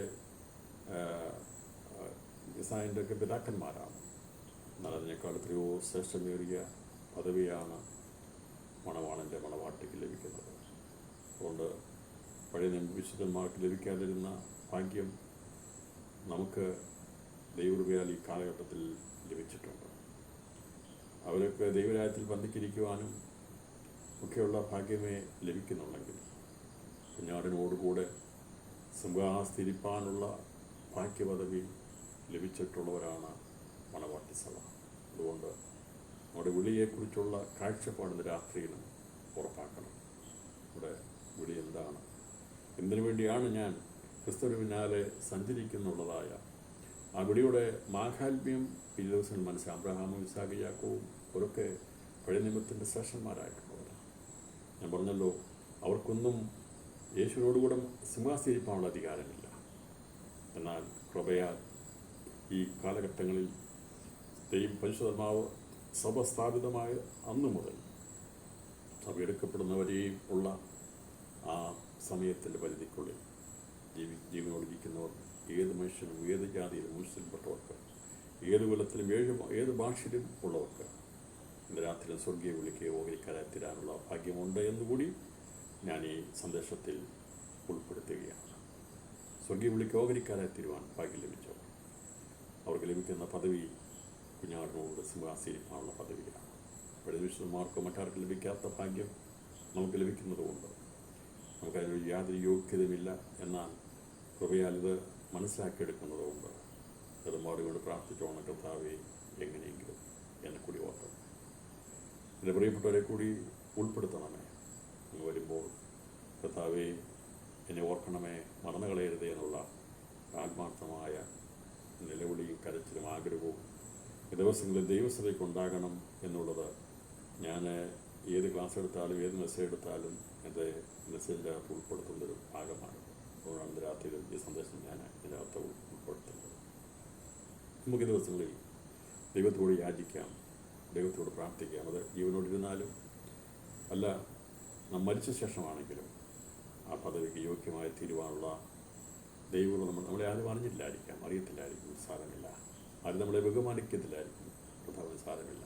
അതുകൊണ്ട് എനിക്ക് എന്നെ ബഹുമാനിക്കണ്ട, ഇത് മറ്റാരും നമ്മളെ ബഹുമാനിക്കണ്ട, നമ്മളെ ആരും ബഹുമാനിക്കണ്ട, നമ്മളെ ആരും അറിയണ്ട. എന്നാൽ നമ്മളെ ബഹുമാനിക്കുന്ന, നമ്മളെ ആദരിക്കുന്നൊരു ദൈവമുണ്ട്. അത് നമ്മളെ ആദരിച്ച് അവരുടെ മണവാട്ടിയാക്കുവാൻ ആഗ്രഹിക്കുന്നു. അതുകൊണ്ട് ആ പദവിയിലേക്ക് എത്തുവാനുള്ള സ്വർഗീയ വിളി ഉള്ളതുകൊണ്ട് ഈ സ്വർഗീയ വിളി നഷ്ടപ്പെടുത്തി കളയാതെ ആ പദവിയിലേക്ക് എത്തുവാൻ നമുക്ക് ദിവസം ക്ഷീണം പ്രവർത്തിക്കാം. അത് പരിശ്രമം തുറന്നു നിൽക്കട്ടെ എന്നുകൂടി ഞാൻ ഈ രാത്രിയിൽ സന്ദേശമായിട്ട് അറിയിക്കുന്നു. അതിൻ്റെ 44 വാക്യങ്ങൾ വേഗത്തിൽ വായിക്കാം. തമ്മിൽ തമ്മിൽ ബഹുമാനം വാങ്ങിക്കൊണ്ട് ഏകദൈവത്തിൻ്റെ പക്കൽ നിന്നുള്ള ബഹുമാനം അന്വേഷിക്കാതെ നിങ്ങൾക്ക് എങ്ങനെ വിശ്വസിക്കാൻ കഴിയും? കഥാവ് നിങ്ങൾക്ക് തമ്മിൽ തമ്മിൽ ബഹുമാനം, അങ്ങോട്ടും ഇങ്ങോട്ടുമൊക്കെയുള്ള ബഹുമാനമേ ഉള്ളൂ. സാക്ഷാൽ ദൈവത്തോടുള്ള ബഹുമാനമില്ല. ഇവിടെ ഒരു ആത്മീയകോളത്തിലൊരു വലിയൊരു പ്രശ്നമാണ്. ബഹുമാനമുള്ളവർക്ക് ബഹുമാനം കൊടുത്ത് അവരെ ബഹുമാനിച്ച് അങ്ങോട്ടും ഇങ്ങോട്ട് ബഹുമാനിച്ചുകൊണ്ടിരിക്കും. സാധാരണക്കാരോട് വന്നാൽ തന്നെ തിരിഞ്ഞു പോലും നോക്കത്തില്ല. അപ്പോൾ തമ്മിൽ ബഹുമാനം വാങ്ങിക്കൊണ്ട് എന്ന് പറഞ്ഞതിൻ്റെ അർത്ഥം എനിക്കൊപ്പം ഉള്ളവരാണ് ഞാൻ അവരെ ബഹുമാനിക്കും. ഇന്നത്തെ ആത്മീയ നേതൃത്വങ്ങളും ആത്മീയ തലങ്ങളും അങ്ങനെ തീരുമ്പോൾ തമ്മിൽ ബഹുമാനം വാങ്ങിക്കുകയല്ല ചെയ്യേണ്ടത്. നമ്മൾ എല്ലാവരും അംഗീകരിക്കണം, ആദരിക്കണം, എല്ലാവരെയും ബഹുമാനിക്കണം. എന്നാൽ സകല ബഹുമാനത്തിന് യോഗ്യൻ കർത്താവാണ്. ഇവിടെ ബഹുമാനം വാങ്ങിക്കൊണ്ട് ഏകദൈവത്തിൻ്റെ പക്കൽ നിന്നുള്ള ബഹുമാനം അന്വേഷിക്കാതെ നിങ്ങൾക്ക് ദൈവമാണ് നമ്മളെ ബഹുമാനിക്കേണ്ടത്, നമ്മളെ ആദരിക്കേണ്ടത്. കർത്താവ് പറഞ്ഞു, എന്നെ ആദരിക്കുന്നത് ഞാൻ ആദരിക്കും, എന്നെ നിന്ദിക്കുന്നതിനായിട്ടില്ല. ദൈവത്തിൽ നിന്നുള്ള ബഹുമാനം, ദൈവത്തിൻ്റെ പക്കൽ നിന്നുള്ള ബഹുമാനം അന്വേഷിക്കണം. ദൈവം നമ്മളെ ആദരിക്കുന്നു, അംഗീകരിക്കുന്നു. തൻ്റെ പുത്രമുഖാന്തരം അവൻ്റെ മണവാട്ടിയായി തീരുവാൻ, അല്ലെങ്കിൽ അവനോടുകൂടെ ചേരുവാനുള്ള പദവിയിലേക്ക് എത്തുന്ന, അല്ലെങ്കിൽ ദൈവരാജ്യത്തിൻ്റെ പങ്കാളികളായിത്തീരുന്ന പഴയ നിയമവിശുദ്ധന്മാരാരുമാകട്ടെ എല്ലാവർക്കും ദൈവത്തിൻ്റെ എന്നുള്ള ബഹുമാനത്തിലേക്ക്, ആദരവിലേക്ക് പ്രവേശിപ്പാൻ കഴിയും. അതിൻ്റെ ബഹുമാനത്തിൻ്റെ വ്യത്യസ്തതയുണ്ട്. ഞാൻ പറഞ്ഞല്ലോ, മണവാട്ടിക്ക് ആദരവുണ്ട്. അതുകൊണ്ടാണ് കർത്താവ് വന്ന് നമ്മളെ ചേർത്ത് കൊണ്ടുവന്നത്, നമ്മളെ ബഹുമാനത്തോടെ കൊണ്ടുപോകും. ഇപ്പോൾ ബഹുമാനം അന്വേഷിക്കാൻ നിങ്ങൾക്ക് എങ്ങനെ വിശ്വസിപ്പാൻ കഴിയും? അപ്പോൾ ഈ വിശ്വസിപ്പാൻ എങ്ങനെ കഴിയുമെന്ന് കർത്താവ് ചോദിക്കുക. എങ്ങനെ നിങ്ങൾ വിശ്വസിക്കുക? കാരണം കഴിയത്തില്ല. കാരണം നിങ്ങൾക്ക് ആരെ ബഹുമാനിക്കണമെന്നോ, ദൈവത്തിന് ബഹുമാനം എന്താണെന്നോ, ദൈവത്തിന് സ്നേഹം എന്താണെന്നോ അറിയത്തില്ല. ദൈവത്തിന് സ്നേഹം എന്താണെന്ന് അറിഞ്ഞിരുന്നെങ്കിൽ ബഹുമാനിക്കുവാൻ കഴിയുമായിരുന്നു യേശുവിനെ. പക്ഷേ അവരെ ബഹുമാനിച്ചില്ല. കർത്താവ് പറഞ്ഞു, അത് നിങ്ങൾക്ക് വിശ്വസിക്കാൻ കഴിയത്തില്ല. അത് പറഞ്ഞു, ഞാൻ പിതാവിൻ്റെ മുമ്പിൽ നിങ്ങളെ കുറ്റം ചുമട്ടുമെന്ന് നിങ്ങൾക്ക് തോന്നരുത്. നിങ്ങളെ കുറ്റം ചുമത്തുന്നുണ്ട് നിങ്ങൾ പ്രത്യാശ വെച്ചിരിക്കുന്ന മോശത്തെ പറഞ്ഞു. ഞാൻ നിങ്ങളെ കുറ്റം ചുമത്തുമെന്ന് വിചാരിക്കണ്ട. സുവിശേഷം കൊണ്ട് നിങ്ങളെ കുറ്റം ചുമത്തുമെന്ന് നിങ്ങൾ വിചാരിക്കണ്ട. പക്ഷേ നിങ്ങളെ വിധിക്കുന്ന ഒരു ദിവസമുണ്ടെന്ന്. നിങ്ങളെ വിധിക്കുമ്പോൾ ഞാൻ പറയുന്ന വചനത്തിൻ്റെ അടിസ്ഥാനത്തിൽ അല്ല, നിങ്ങൾ സുവിശേഷ നിമിത്തം അല്ലാതെ തന്നെ കുറ്റം വിധിക്കാനുള്ള കാര്യങ്ങൾ നിങ്ങളുടെ ഭാഗത്തുണ്ടെന്നാണ് പറഞ്ഞത്. സുവിശേഷ നിമിത്തമാണ്, യേശു മുഖാന്തരമാണ് എല്ലാവരും ന്യായം വിധിക്കുന്നത്. പറയുകയാണ്, നിങ്ങൾ മോശയെ വിശ്വസിച്ചുവെങ്കിൽ എന്നെ വിശ്വസിക്കുമായിരുന്നു, അവൻ എന്നെക്കുറിച്ച് എഴുതിയിരിക്കുന്നു. സുവിശേഷം കൊണ്ടാണ് ന്യായവിധിയുള്ളത്, സുവിശേഷം അംഗീകരിച്ചില്ല എന്നുള്ളതാണ്. പക്ഷേ കർത്താവ് പറഞ്ഞു, നിങ്ങൾക്ക് എന്നെ മനസ്സിലാക്കാൻ കഴിഞ്ഞിട്ടില്ല, സുവിശേഷത്തെ മനസ്സിലാക്കാൻ കഴിഞ്ഞിട്ടില്ല. പക്ഷേ എന്നെക്കുറിച്ചാണ്, സുവിശേഷത്തെക്കുറിച്ചാണ് ഈ മോശ എഴുതിയിരിക്കുന്നത് എന്നുള്ളത് നിങ്ങൾക്ക് അറിയത്തില്ല. അതായത് നിങ്ങൾ മോശയെ വിശ്വസിച്ചുവെങ്കിൽ എന്നെയും വിശ്വസിക്കുമായിരുന്നു, അവൻ എന്നെക്കുറിച്ച് എഴുതിയിരിക്കുന്നു. എന്നാൽ അവൻ്റെ എഴുത്ത് നിങ്ങൾ വിശ്വസിക്കുന്നില്ല എങ്കിൽ എൻ്റെ വാക്കെങ്ങനെ വിശ്വസിക്കും? അപ്പോൾ ഈ മോശ പറഞ്ഞിരിക്കുന്നത് സുവിശേഷമാണ്, ക്രിസ്തുവിനെ കുറിച്ചാണ്. സുവിശേഷത്തിൻ്റെ വിശ്വസിക്കാത്തവർക്കുള്ള ന്യായവിധി, സുവിശേഷം അംഗീകരിക്കാത്തവർക്കുള്ള ന്യായവിധി. ഇപ്പോൾ സുവിശേഷം അംഗീകരിക്കാത്തവർ പഴയ നിയമത്തിലെ യഹൂദന്മാർ ഉൾപ്പെടുകയാണ്. അതിൻ്റെ അർത്ഥം പ്രത്യക്ഷതല്ലെങ്കിൽ പരോക്ഷമായിട്ട് ഇവർ സുവിശേഷത്തെയാണ് കേൾക്കുന്നത്. കഥ പറഞ്ഞു, എന്നെക്കുറിച്ചാണ് എഴുതിയിരിക്കുന്നത്, ഞാൻ വന്ന് കഷ്ടം സഹിക്കും, മരിക്കും, അടക്കപ്പെടും, ഉയർത്തി നിൽക്കും എന്നൊക്കെയുള്ള ആ കാര്യങ്ങളെക്കുറിച്ച് പഴയ പ്രവാചകന്മാരെല്ലാം എഴുതിയിരിക്കുന്നത് എന്നെക്കുറിച്ചാണ്. ഞാൻ അതിലേക്ക് വരും. എന്നാൽ അതിന് മുമ്പായിട്ട് ഇവിടെ പ്രധാന മുമ്പിൽ ഞങ്ങളെ കുറ്റം പറയുന്നുണ്ട്. നിങ്ങൾക്ക് എങ്ങനെ വിശ്വസിക്കാൻ കഴിയും എന്നുള്ളതിനെക്കുറിച്ച് നമ്മളിവിടെ ഒന്ന് നിർത്തി ചിന്തിക്കേണ്ടിയിരിക്കുന്നു. ഏകദൈവത്തിൻ്റെ പക്കൽ നിന്നുള്ള ബഹുമാനം അന്വേഷിക്കാതെ നിങ്ങൾക്ക് എങ്ങനെ വിശ്വസിക്കാൻ കഴിയും? അപ്പോൾ ഇവർ ദൈവത്തിൽ സ്നേഹിക്കാത്തതുകൊണ്ട്, അല്ലെങ്കിൽ സത്യത്തെ അനുസരിച്ച് സ്നേഹിക്കാത്തതുകൊണ്ട് ഇവർക്ക് സ്നേഹിക്കാൻ കഴിയുന്നില്ല. ലൂക്കോസ് സുവിശേഷം 16-ാം അധ്യായം അതിൻ്റെ 28 മുതൽ 31 വരെയുള്ള വാക്യങ്ങൾ വായിക്കുമ്പോൾ ഇവർക്ക് എന്തെല്ലാം കണ്ടാലും നിത്യജീവന യോഗ്യത ഉള്ളവർക്ക് മാത്രമേ വിശ്വസിക്കാൻ കഴിയത്തുള്ളൂ എന്നുള്ളത് വാസ്തവമാണ്.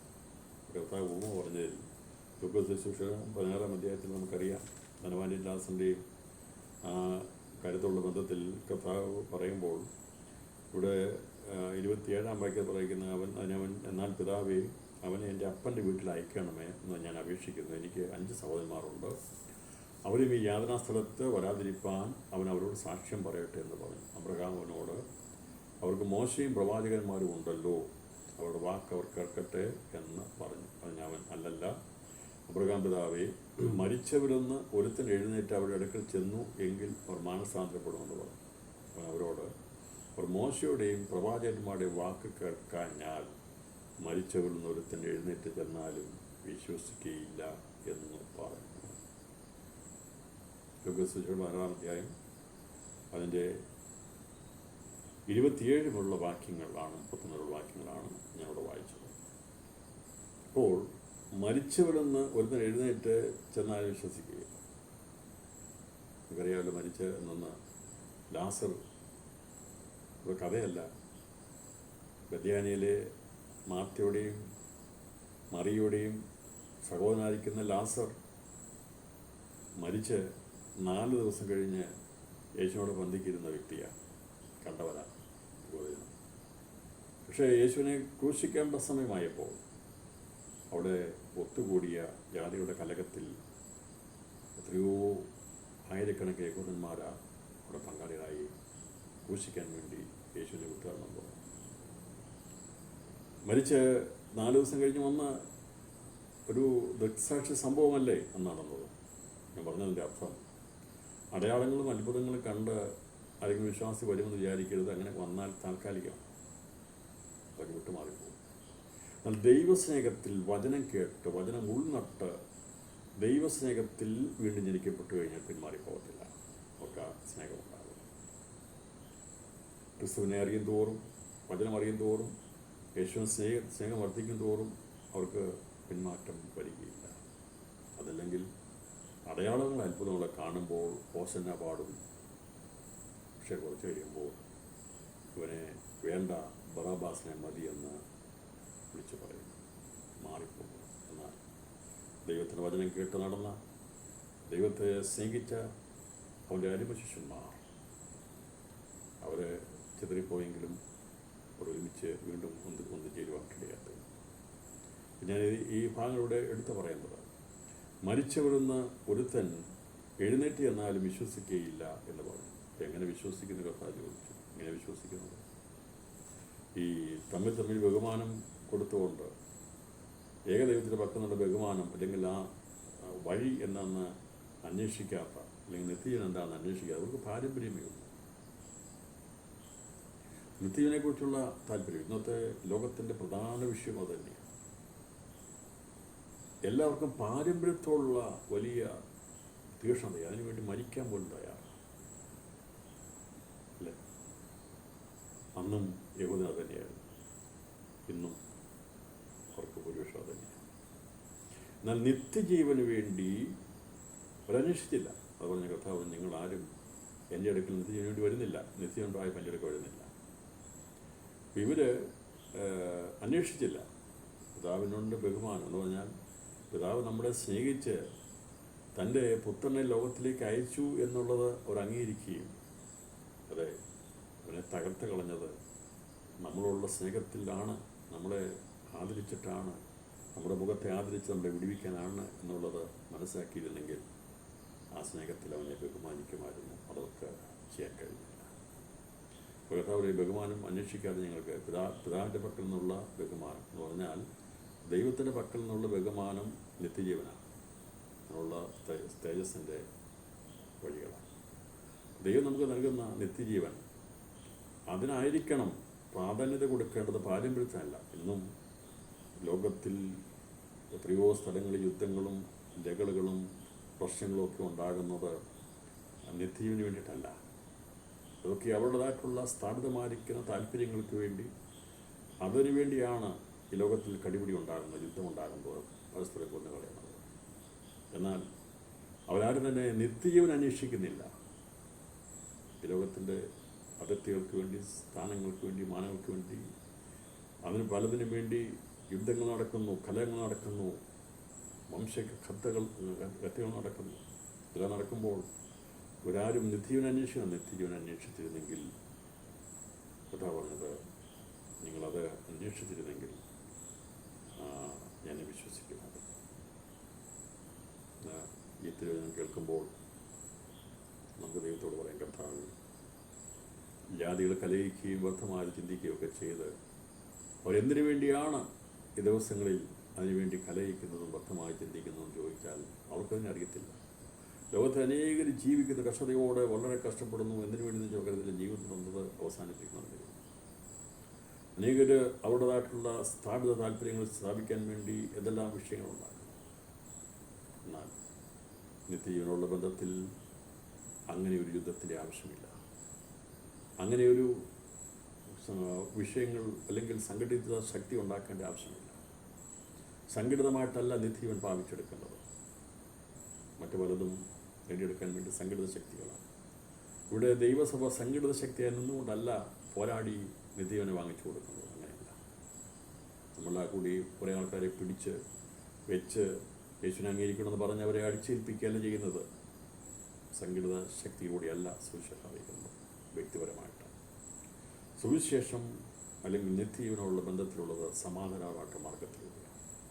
ക്രിസ്തു ക്രൂശിൽ ചൊരിഞ്ഞ രക്തത്തിനുണ്ടായ സമാധാനത്തിൽ ആ സന്ദേശമാണ് ഒരുവനിലേക്ക് സമാധാനമായി വ്യാപരിച്ച് അങ്ങനെയാണ് ദൈവത്തിൻ്റെ മക്കളായിത്തീരുന്ന നിത്യജീവൻ പ്രാപിക്കുന്നത്. നമ്മുടെ കഥ പറഞ്ഞത് ആ ഒരു മാർഗം അന്വേഷിക്കാതെ നിങ്ങൾ പല മാർഗങ്ങൾ അന്വേഷിച്ച് പോകുന്നുണ്ട്. പാരമ്പര്യത്തിന് വേണ്ടി മോശ പറഞ്ഞ കാര്യങ്ങളൊക്കെ വായിക്കുന്നുണ്ട്, നിങ്ങൾ ചിന്തിക്കുന്നുണ്ട്, നിങ്ങളെല്ലാ ശബത്തിലും വായിക്കുന്നുണ്ട്. അതുപോലെ തന്നെ കൂടാരപ്പള്ളി നടക്കുമ്പോൾ പരസ്യമായിട്ടുള്ള സ്ഥലങ്ങളിൽ ഇതൊക്കെ വായനയും പഠിപ്പിക്കുകയൊക്കെ ഉണ്ട്. പക്ഷേ ഇതൊന്നും നിത്യജീവന് വേണ്ടി ആയിരുന്നില്ല, സ്ഥാപിതമായ താല്പര്യങ്ങൾക്ക് വേണ്ടിയായിരുന്നു. അതവഞ്ഞ ആ കാലം മാറി. പുതിയ നിയമത്തിൻ്റെ കാലം വന്നു. പുതിയ നിയമത്തിൽ ഏതെങ്കിലും പ്രത്യേകമായൊരു സ്ഥലത്തിന് വേണ്ടിയല്ല മല്ലടിക്കേണ്ടത്. അതൊക്കെ ഒരു ഭാഗത്ത് ദൈവം അനുവദിച്ചു കൊടുത്ത കാര്യങ്ങൾ. എന്നാൽ എല്ലാവരോടും അതല്ല പറഞ്ഞിരിക്കുന്നത്. ഇന്ന് രാത്രി പ്രിയപ്പെട്ടവരെ സന്ദേശം കേൾക്കുമ്പോൾ കഥാവ് ചോദിച്ചു, നിങ്ങൾക്ക് ബഹുമാനം അന്വേഷിക്കാത്ത നിത്യജീവൻ അങ്ങേക്ക് കഥാവ് തരുന്ന ബഹുമാനമാണ് നിത്യജീവൻ. ദൈവകൃപയിൽ നമുക്ക് ദൈവത്തിൻ്റെ രാജ്യത്തിലാകാം, ദൈവത്തിൻ്റെ മണവാട്ടിയാകാൻ സിംഹാസിരിക്കാം എന്നൊക്കെയുള്ള ബഹുമാനം നമ്മളെ ദൈവം ഒരുക്കി വച്ചിരിക്കുക. ദൈവത്തിൽ നിന്നുള്ള ആ ബഹുമാനം അന്വേഷിക്കണം. അപ്പം നാം അവനെ അന്വേഷിക്കും തോറും, അവനെ ആദരിക്കും തോറും, നാം അവനെ ബഹുമാനിക്കും തോറും പ്രിയപ്പെട്ടവരെ നമ്മൾ ആ പദവിയിലേക്ക് ഉയർത്തപ്പെടുകയാണ് ചെയ്യുന്നത്. അത് യേശുക്രിസ്തുവിനെ അന്വേഷിച്ച് ഒന്നുമില്ല എന്ന് പറഞ്ഞുകൊണ്ട്, കർത്താവേ നീയാണ് എൻ്റെ രക്ഷയെന്ന് പറഞ്ഞുകൊണ്ട് അവൻ്റെ അടുക്കൽ പാതാന്തികയെ ലഭിച്ച സത്യത്തിൻ്റെ മാർഗത്തിൽ വന്ന പാവിയാണ് സമ്മതിച്ച് ക്രൂശിൽ നോക്കി എൻ്റെ പാപത്തെ ക്ഷമിക്കണമെന്ന് പറഞ്ഞപ്പോൾ കർത്താവ് നമ്മുടെ മുഖത്തെ ആദിച്ച് നമ്മളെ ബഹുമാനിച്ചു, നമ്മുടെ പാപത്തിൻ്റെ കടച്ചിട്ട് മാറ്റി തന്നു, നമ്മളെ നിത്യ യോഗ്യരാക്കി തീർത്തു. ഇതാണ് ബഹുമാനം ദൈവത്തിന് ലഭിച്ചത്. അതിനുശേഷമായി ആ സ്നേഹത്തിൽ വളരും തോറും നമ്മുടെ പദവിക്ക് വർധനമുണ്ടായി. നാം ബഹുമാനത്തെ യോഗ്യരായി തീരുകയാണ്. എവിടം വരെ എത്തുവാൻ കഴിയുമെന്നറിയാമോ? ദൈവത്തിൽ നിന്നുള്ള ബഹുമാനം അത് നാം പ്രാപിച്ചു കഴിയുമ്പോൾ അവനിരിക്കുന്ന സിംഹാസനത്തിലെത്തുവാനുള്ള ബഹുമാനത്തിലേക്ക് നമ്മൾ ഉയർത്തും. രാത്രിയിൽ ഈ സന്ദേശം ആരും മറന്നു കളയരുത്. നാം ഭാവിയായിരുന്നു, ദോഷികളായിരുന്നു, ആരും അംഗീകരിക്കാത്തവരായിരുന്നു. ദൈവം കർത്താവിന്റെ സ്നേഹത്തിൻ്റെ സന്ദേശം സുവിശേഷം കേട്ടപ്പോൾ അവരുടെ അടുക്കിലേക്ക് പരിശുദ്ധാത്മാ നമ്മളെ കൊണ്ടുവന്നത് മുഖാന്തരമായിട്ട് കൃപയാൽ നിരാത്യപ്രവണ കൃപയാൽ ദൈവം ഞങ്ങളുടെ മുഖത്തെ എന്നെ ആദരിച്ചു, എൻ്റെ പാപത്തെ ക്ഷമിച്ചു വന്നു. ദൈവം നമ്മളെ ബഹുമാനിക്കുന്ന കർത്താവ് വഹിക്കുന്നത് ദൈവത്താൽ ബഹുമാനിക്കപ്പെടണം. ദൈവം അനുകൂലമെങ്കിൽ പ്രതികൂലം ആരുമില്ല എന്ന് പറഞ്ഞാൽ, ദൈവം ബഹുമാനിച്ചാൽ, ദൈവം നമ്മളെ ആദരിച്ചാൽ, ദൈവം അനുകൂലമായി കഴിഞ്ഞാൽ പ്രതികൂലമായിട്ട് ആരുമില്ല. ഈ ബഹുമാനം വർദ്ധിപ്പിക്കുവാൻ ദൈവം ആഗ്രഹിക്കുക, നമ്മുടെ തേജസ് വർദ്ധിപ്പിക്കാൻ ദൈവം ആഗ്രഹിക്കുക. എവിടെ വരെ എത്തിച്ചേരുവാൻ കഴിയും? നാം ദൈവത്തെ അക്ഷയമായി സ്നേഹിച്ചവന് വേണ്ട ബഹുമാനമെല്ലാം കൊടുത്ത് ആ ദൈവസ്നേഹത്തിൽ വസിച്ചാൽ രാത്രിയിൽ ദൈവം പറയുക, ഞാൻ നിങ്ങളെ ബഹുമാനിക്കും, ഞാൻ നിങ്ങളെ ആദരിക്കും, നിങ്ങൾ എന്നോട് കൂടി എൻ്റെ സിംഹാസനത്തിലിരിക്കും. പ്രിയപ്പെട്ടവരെ, രാത്രി അതല്ലേ നമുക്ക് ആവശ്യമായിട്ടുള്ളത്? നമുക്ക് അതല്ലേ നമ്മൾ അന്വേഷിക്കേണ്ടത്? കർത്താവേ, നീ ഇരിക്കുന്നിടത്ത് ഞാനും ഇരിക്കേണ്ടതിന്, അല്ലെങ്കിൽ എൻ്റെ പ്രിയപ്പെട്ടവരിക്കേണ്ടതിന്, ഞങ്ങളിരിക്കേണ്ടതിന്, ഞങ്ങളോടുള്ള നിൻ്റെ സ്നേഹം പ്രദർശിപ്പിച്ച് വർദ്ധിപ്പിച്ച് ഞങ്ങളുടെ മുഖത്തെ ആദരിക്കണമേ എന്ന് നമ്മുടെ ദിവസങ്ങളിൽ ദൈവത്തോട് യാചിക്കാം, പ്രാർത്ഥിക്കാം. അപ്പോൾ കഥാവ് ഞങ്ങൾക്ക് എങ്ങനെ വിശ്വസിക്കാൻ കഴിയും? അത് കഥാവ് അതുകൊണ്ടാണ് തെളിവ് പറഞ്ഞത്, മരിച്ചവരിൽ നിന്ന് ഒരു എഴുന്നേറ്റ് ചെന്നാൽ പോലും വിശ്വസിക്കരുത്. കുറച്ച് ദിവസമൊക്കെ ഇവർ പറയും മരിച്ചിട്ട് മരിച്ചു 4 ദിവസം കഴിഞ്ഞാൽ അതൊക്കെ കുറച്ച് ഞങ്ങൾക്ക് മാറി. നമുക്കറിയാമല്ലോ, ന്യൂസുകളൊക്കെ വരുമ്പോൾ 1-2 ആഴ്ച ഒരാഴ്ചയൊക്കെ അത് ഭയങ്കരം എല്ലാവരും മനസ്സിലേക്ക് കുറച്ച് ഇതെല്ലാം വിട്ടുപോകും. ഇങ്ങനെയല്ല, ഇത്രയോ വലിയ ന്യൂസുകൾ ഇന്നും ആ പണ്ടത്തെ ന്യൂസൊക്കെ ഉണ്ട്. ഇല്ല, പുതിയ സംഭവം പഴയതെല്ലാം മാറിപ്പോയി. ഈ മരിച്ചു വന്ന് 1-2 ആഴ്ച ഓശന കഴിഞ്ഞപ്പോഴത്തേതെല്ലാം മറന്നുപോയി. ഉയർത്തവും അന്ന് വരെ ഉണ്ടായിരുന്നു. ഓശനയുടെ ഒലുമലയുടെ ഇറങ്ങി അത് കഴിയുന്നവരെയും എല്ലാവർക്കും ആ ചിന്തയൊക്കെ കുറച്ച് കഴിയുന്നതെല്ലാം ഓശന പാട്ട് എല്ലാവരും മാറിയിട്ട് മറന്നുപോയി, വിട്ടുകളഞ്ഞു. കഥ പറഞ്ഞു പോകും. അവിടെ പറഞ്ഞത് എന്നെക്കുറിച്ച് എഴുതിയിരിക്കുന്നു, അവൻ്റെ എഴുത്ത് നിങ്ങൾ വിശ്വസിക്കുന്നില്ല എങ്കിൽ എൻ്റെ വാക്ക് എങ്ങനെ വിശ്വസിക്കത്തില്ല. അതാണ് ഇവിടെ പ്രസ്താവിച്ചിരിക്കുന്നത്. ഇതിനെയാണ് ഈ ലൂക്കോസ് സുവിശേഷത്തിലെ കഥ പറഞ്ഞത്. അബ്രഹാം പിതാവ് പറയാണ്, അവനോട് മോശയുടെ പ്രവാചകന്മാരുടെ വാക്ക് കേൾക്കാഞ്ഞാൽ മരിച്ചവരിൽ ഒരുത്തൻ എഴുന്നേറ്റ് ചെന്നാലും വിശ്വസിക്കില്ല എന്ന് പറഞ്ഞു. ഈ മോശയുടെയും പ്രവാചകന്മാരുടെ വാക്ക് മുഴുവൻ ദൈവവചനങ്ങളാണ്. അപ്പം അതിൻ്റെ അർത്ഥം മനസ്സിലാക്കി അതിനെ സ്വീകരിച്ചിരുന്നെങ്കിൽ യേശുവിനടുക്കൽ വരുവാൻ കഴിയുമായിരുന്നു. അപ്പം അതെല്ലാം നിഴലായിരുന്നു. നമ്മുടെ കർത്താവ് എന്നെക്കുറിച്ച് എഴുതിയിരിക്കുന്നു. ഇത് രണ്ടും കൂടെ ഒരുമിച്ച് പഠിക്കുമ്പോൾ നമുക്കിതിനകത്ത് അതിൻ്റെ അർത്ഥം വളരെ വ്യക്തമാണ്. ലൂക്കോസ് 16-31 വാക്യവും, അവർ മോശയുടെയും പ്രവാചകന്മാരുടെ വാക്ക് കേൾക്കാഞ്ഞാൽ മരിച്ചവരിൽ ഒരുത്തൻ എഴുന്നേറ്റ് ചെന്നാലും വിശ്വസിക്കുന്നത്. അത് തന്നെയല്ലേ ഇപ്പം മോശയുടെയും പ്രവാചകന്മാരുടെയും എഴുത്തിൽ എന്താ എഴുതിയിരിക്കുന്നത്? യേശു ക്രിസ്തു മരിച്ചടക്കുമ്പോൾ ഉയർത്തി നിൽക്കുമെന്നുള്ളത്, അവൻ കഷ്ടം അനുഭവിച്ച് ഉയർത്തി നിൽക്കുന്നുള്ളത് മോശയും പ്രവാചകന്മാർ പ്രവചിച്ച പ്രവചനമാണ്. ഇപ്പം അംഗീകരിച്ചില്ല. കാരണം അവർ വാക്ക് കേൾക്കാത്തവരാ, മോശയുടെയും പ്രവാചകൻ വാക്ക് കേൾക്കാത്തവരാ. അവർ അതിനനുസരിക്കുകയല്ല ചെയ്ത് പാരമ്പര്യത്തിന്മേ ഉണ്ടായിരുന്നു. പാരമ്പര്യമാണ്. നാമധാരികളായിരുന്നു. നാമധാരികളും വേഷധാരികളും അല്ല ദൈവമാണ്. നമ്മളാരും നാമധാരികളല്ല. നാം ക്രിസ്തുവിനെ ധരിക്കുന്നവരാണ്, യേശുവിനെ ധരിക്കുന്നവരാണ്. സ്നാനത്തിൽ ക്രിസ്തുവിനെ ധരിച്ചു. വേഷം ധരിക്കുന്നവരല്ല. നമ്മൾ വേഷം വേണം. ദൈവമൊക്കെ കഴിഞ്ഞ ദിവസം ഞാൻ പറഞ്ഞിരുന്നു, നമുക്ക് മാന്യമായ വസ്ത്രം വേണം. നാമം ഇതിനെക്കുറിച്ചുള്ള വിശ്വാസിയാണെന്നുള്ള നാമം എടുക്കണം. എല്ലാറ്റിലുപരി ക്രിസ്തുവിനെ നാം ധരിക്കണം. ക്രിസ്തുധാരികളായിരിക്കണം ദൈവമക്കൾ. അപ്പോൾ പറയുകയാണ്, അത് മോശയുടെയും പ്രവാചകരുടെ വാക്ക് കേൾക്കാഞ്ഞാൽ, ഇപ്പം യഹൂദനെന്ന് പറയുക, അബ്രഹാമൊക്കെയാണെന്ന് പറയുക, മോശയൊക്കെ ഞങ്ങളുടെ വലിയ ആണെന്ന് പറയുക. പക്ഷേ അവർ പറഞ്ഞൊന്നും കേൾക്കത്തില്ല. ഇന്നും അത് തന്നെയാണ് സംഭവിക്കുന്നത്. ഇന്നും ലോകത്തിൽ അതാണ് സംഭവിക്കുന്നത്. പലരും പല നേതാക്കന്മാരും ആണെന്ന് പറഞ്ഞ് അവരെ കൊണ്ടു നടക്കും. പക്ഷേ അവർ പറഞ്ഞ് ഒന്നും അനുസരിക്കത്തില്ല. അതല്ലേ ഇന്ന് കാണുന്നത്. അവർ പറഞ്ഞത് കാര്യങ്ങളൊക്കെ ഒരു പരിധി വരെ നല്ല കാര്യങ്ങളാണ്, മനുഷ്യനോടുള്ള ബന്ധത്തിൽ നല്ല കാര്യങ്ങളാണ്. പക്ഷേ ആ കാര്യങ്ങൾ ഒക്കെ ഇവർ കൊണ്ടു നടക്കുന്ന കാര്യങ്ങളിലുണ്ട്, പറയും, പ്രസംഗിക്കുമെങ്കിലും ജീവിതത്തിൽ ഇല്ല. അത് കേൾക്കത്തില്ല. മോശയുടെയും പ്രവാചകന്മാരുടെയും വാക്ക് കേൾക്കാത്ത, എന്നാൽ മോശയുടെയും പ്രവാചകന്മാരുടെയും പേര് പറഞ്ഞ് ഊറ്റം കൊള്ളുന്ന ഇസ്രായേൽ ആ ഒരു പറഞ്ഞ വാക്കുകൾ കേൾക്കുന്നവരായിരുന്നില്ല. അറിയാമല്ലോ, മരുഭൂമിയിൽ കേട്ടിരുന്നല്ലോ, കേൾക്കാതെയല്ലേ അവിടെ തലമുറകൾ 40 സംവത്സരം ഉടനടഞ്ഞവിടെ മരുഭൂമിയിൽ പട്ടുപോയത്? കേട്ടില്ല. അതിനുശേഷമായി ചരിത്രം പഠിക്കുമ്പോൾ നമുക്ക് കാണാൻ സാധിക്കുന്നത് എത്രയോ ദുരന്തങ്ങൾ, യുദ്ധങ്ങളൊക്കെ വാക്ക് കേൾക്കായികളുണ്ടായി എന്നുള്ളത് വ്യക്തമാണ്. ദൈവത്തിന് മുഖവശമില്ല. പാവം ചെയ്യുന്ന ഏത് ജാതിയാണെങ്കിലും ദൈവം അവിടെ അവരെ ന്യായം വിധിച്ചു. പക്ഷേ ദൈവത്തിൻ്റെ ശേഷിപ്പ് അബ്രഹാമുള്ള ബന്ധത്തിൽ, മനുഷ്യനുള്ള ബന്ധത്തിൽ ദൈവത്തിൻ്റെ ശേഷിപ്പ് എപ്പോഴും ദൈവം ശേഷിപ്പിച്ച് ഓരോ കാലഘട്ടത്തിൽ നിലനിർത്തിയിട്ടുണ്ട്. രാത്രിയിൽ ഞാൻ ഈ സന്ദേശം അവസാനിപ്പിക്കുമ്പോൾ അത് മനുഷ്യർക്ക് എഴുന്നേറ്റെന്നാലും വിശ്വസിക്കില്ല എന്ന് പറഞ്ഞു. അത് മോശയുടെയും പ്രവാചകന്മാരുടെയും വാക്കുകൾ കേൾക്കാത്തവർക്ക്, ദൈവത്തിൻ്റെ പക്കൽ നിത്യവിനെ അന്വേഷിച്ചില്ലാത്തവർക്ക്, ദൈവത്തിൻ്റെ സ്നേഹത്തിലേക്ക് അടുത്തില്ലാത്തവർക്ക്, യേശു മരിച്ചവരെ ഉയർത്തിന്നേറ്റുന്ന ചരിത്ര സത്യമാണെങ്കിൽ പോലും അവനെ വിശ്വസിക്കാൻ കഴിയത്തില്ല. ഇന്ന് എന്നെ കേൾക്കുന്ന ആരെങ്കിലും ഇതുവരെയും യഥാർത്ഥമായി രക്ഷയിലേക്ക്, അനുഭവത്തിലേക്ക് വന്നിട്ടില്ലെങ്കിൽ യേശുവിൻ്റെ അടുക്കിലേക്ക് വരേണ്ടത്. അത് നിങ്ങളുടെ ഗ്രന്ഥങ്ങളും പുസ്തകങ്ങളൊക്കെ അല്ലെങ്കിൽ പഠിച്ചു വെക്കുന്ന കാര്യങ്ങളൊക്കെ നിത്യജീവനെക്കുറിച്ചുള്ള കാര്യങ്ങളെക്കുറിച്ച് എവിടെയെങ്കിലും എഴുതിയിട്ടുണ്ടെങ്കിൽ മോക്ഷത്തെക്കുറിച്ച് എഴുതിയിട്ടുണ്ട്.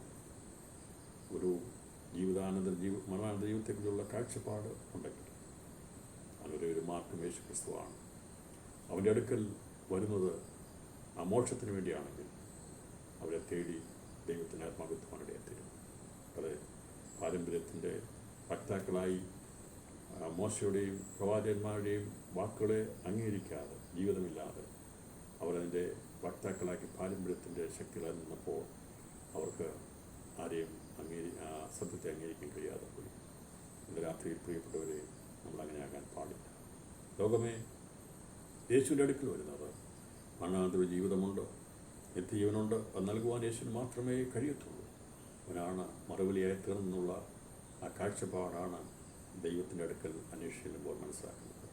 ദൈവത്തിൻ്റെ പക്കൽ ബഹുമാനം അന്വേഷിച്ചുകൊണ്ട് ദൈവത്തിൻ്റെ അടുക്കിലേക്ക് നാം ദൈവത്തിൻ്റെ ബഹുമാനം അന്വേഷിക്കാൻ വേണ്ടി നമ്മൾ ദൈവം ആദരിക്കുന്നത്, ബഹുമാനിക്കുന്നത്, ഭാവിയെ ദൈവം മാനസാന്തരപ്പെടുമ്പോൾ അവനെ അംഗീകരിച്ച് അവനെ ദൈവമകനാക്കി തീർന്ന അവനെ യേശുവിൻ്റെ നാമത്തിൽ വിശ്വസിക്കുന്ന ഏവർക്കും ദൈവമകനാകുവാൻ അധികാരം കൊടുത്തു. അഥവാ ദൈവം ബഹുമാനം തന്നു. നാം ഒന്നുമില്ലാത്തവരായിരുന്നു. രാത്രി പറയണം, ക്രിസ്തു മുഖാന്തരം ദൈവം നമ്മളെ മാനിച്ചു. ശ്രേഷ്ഠന്മാരാക്കിയ ദൂതന്മാരെ കാവൽ വെച്ചിരിക്കുക. ലോകത്തിനറിയത്തില്ല, എന്നാൽ കഥ നമുക്ക് തന്ന മാറ്റത്തിനായി സ്തോത്രം ചെയ്യാം. വചനം ഇങ്ങനെ എഴുതിയിരിക്കുന്നത്, നിങ്ങൾ മോശയെ വിശ്വസിച്ചു എങ്കിൽ എന്നെയും വിശ്വസിക്കുമായിരുന്നു. അവൻ എന്നെക്കുറിച്ച് എഴുതിയിരിക്കുന്നു. എന്നാൽ അവൻ്റെ എഴുത്ത് നിങ്ങൾ വിശ്വസിക്കുന്നില്ല എങ്കിൽ എൻ്റെ വാക്ക് എങ്ങനെ വിശ്വസിക്കും? ലൂക്കോസിന്റെ സുവിശേഷം 24-44 വാക്യത്തിൽ ഞാൻ പറഞ്ഞിരിക്കുന്നത്. പിന്നെ അവൻ അവരോട്, ഇതാകുന്നു നിങ്ങളോടുകൂടെ ഇരിക്കുമ്പോൾ ഞാൻ പറഞ്ഞ വാക്ക്. മോശയുടെ ന്യായപ്രമാണത്തിൽ, പ്രവാചക പുസ്തകങ്ങളിലും സങ്കീർത്തനങ്ങളിലും എന്നെക്കുറിച്ച് എഴുതിയിരിക്കുന്നതൊക്കെയും നിവൃത്തിയാകണം. അപ്പോൾ യേശുവിനെക്കുറിച്ച് എഴുതിയിരിക്കുന്നതാണ് ഉൽപ്പത്തി പുസ്തകം മുതൽ മലാഖി വരെയുള്ള പുസ്തകങ്ങളിൽ യേശുവിനെക്കുറിച്ച് എഴുതിയിരിക്കുന്നത്. പ്രവാചകന്റെ ന്യായപ്രമാണത്തിലും പ്രവാചക പുസ്തകങ്ങളിലും സങ്കീർത്തനങ്ങളിലും എന്നെക്കുറിച്ച് എഴുതിയിരിക്കുന്നു. അതുകൊണ്ട് ഞാൻ സങ്കീർത്തനത്തെ ഇഷ്ടപ്പെടുന്നു. അതുകൊണ്ട് ഞാൻ പ്രവാചക പുസ്തകങ്ങളെ ഇഷ്ടപ്പെടുന്നു. അത് ഞാൻ ന്യായപ്രമാണത്തിൽ ഇഷ്ടപ്പെടുന്നു. കാരണം അതിലൊക്കെ മറിഞ്ഞിരുന്ന എൻ്റെ ക്രിസ്തുവാണ്. എന്നാൽ അതിനേക്കാൾ ശ്രേഷ്ഠമായ മാർഗം പുതിയ നിയമത്തിൽ വെളിപ്പെട്ട് നമുക്ക് നൽകുവാനായി തീർന്നു. അതിനായിരുന്നെങ്കിൽ അപ്പോഴായി തീർന്നതിനെ മനസ്സിലാക്കുവാൻ കഥാക്രമമുണ്ട്. ആ കഥ തന്ന ദൈവസ്നേഹത്തിനും വിടുതലിനുമായി നന്ദി പറയാം. ദൈവം നമ്മളെ ആദരിച്ചതിനായി സ്തോത്രം ചെയ്യാം. എളിയവരുടെ മുഖത്തെ ദൈവം ആദരിച്ചല്ലോ. ഒന്നുമില്ലാത്തവരായി ഭാവികളും ദോഷികളുമായിരുന്നു നമ്മെ കർത്താവ് നമ്മളെ ആദരിച്ച് ദൈവമക്കളാക്കി തീർത്തല്ലോ. അത് നാം ഏതെങ്കിലും ഒരു ഉന്നത കുടുംബത്തിൽ ജനിച്ചതുകൊണ്ടല്ല, നമുക്ക് എന്തെങ്കിലും പ്രത്യേക പാരമ്പര്യം പറയാനുള്ളത് കൊണ്ടല്ല. നാം അവൻ്റെ അടുക്കൽ ഭാവിയായ എന്നോട് കരുണ തോന്നി, കർത്താവെ നിത്യജീവൻ നൽകണമേ, എനിക്ക് വീണ്ടെടുപ്പ് നൽകണമേ എന്നുള്ള കണ്ണുനീരോടുകൂടി ദൈവത്തിലെത്തിയപ്പോൾ നമുക്ക് ലഭിച്ച ബഹുമാനത്തിനായി സ്തോത്രം ചെയ്യാം. ദൈവ തേജസ്സിനായി സ്തോത്രം ചെയ്യാം. അതെ, ഇന്ന് ലോകത്തിൽ ദൈവം എല്ലാ മനുഷ്യർക്കും നൽകുവാൻ ആഗ്രഹിക്കുന്നു. ഏതെങ്കിലും പാരമ്പര്യങ്ങളുടെ പിന്നാലെ അലഞ്ഞ് എന്തിനു വേണ്ടിയോ ജീവിതം നഷ്ടപ്പെടുത്തി കളയാതെ ദൈവത്തിന് സത്യമാർഗമാണ് ക്രിസ്തുവിൻ്റെ മാർഗത്തിലേക്ക് അവൻ്റെ അടുക്കൽ നിത്യവൻ അന്വേഷിച്ചുകൊണ്ട് വന്ന് ദൈവം ഒരുക്കുന്ന ഉന്നത പദവിയിലേക്ക് എത്തിച്ചേരുവാൻ ദൈവമായ കർത്താവ് സകല മനുഷ്യർക്കും ബുദ്ധിയും ജ്ഞാനവും നൽകി അവരെ സത്യാത്മാവിൻ്റെ വഴിയിലേക്ക് കൊണ്ടുവരാൻ വേണ്ടിയുള്ള പ്രാർത്ഥനയോടെ നാം ഒന്നിച്ചായിരിക്കുമ്പോൾ നമുക്ക് ലഭിച്ചിരിക്കുന്ന ഈ വചനത്തെ ആധാരമാക്കി നമുക്ക് ദിവസങ്ങളിൽ കർത്താവ് വേണ്ടി ഒരുക്കപ്പെടുവാൻ, അവ നമ്മളെ ആദരിക്കുവാൻ, കൂടുതലായി നമുക്ക് ദൈവത്തെ ബഹുമാനത്തോടെ സകല പുകഴ്ചയ്ക്കും മാനത്തിനും യോഗ്യനായ കർത്താവിനെ ബഹുമാനിച്ച് അവനെ സ്തോത്രം ചെയ്ത ദിവസങ്ങളിൽ അവനെ ബഹുമാനം കൊടുത്തുകൊണ്ട് അവൻ്റെ അടുക്കൽ പിന്നെ ഇന്നത്തെ ജീവനധാരണമായി പ്രാപിപ്പാൻ വേണ്ടി അടുത്തെല്ലാൻ കർത്താവ് നമ്മെ സഹായിക്കട്ടെ എന്നാണ് ദൂത് കൈമാറിക്കൊണ്ട് ഞാൻ ഇന്നത്തെ ദൂതിന് വിരാമം ഇടുന്നു. ദൈവമായ കർത്താവ് നമ്മെ ഏവരെയും ധാരാളമായി അനുഗ്രഹിക്കുന്ന കർത്താവ് അനുവദിച്ചാൽ നാളെ തുടർന്ന് നമുക്ക് ഒരു വിഷയം ഉണ്ടായിരിക്കും. അതുവരെയും വിളിക്കപ്പെട്ട ചെറിയിൽ കർത്താവ് നമ്മെ മറയ്ക്കുമാറാകട്ടെ.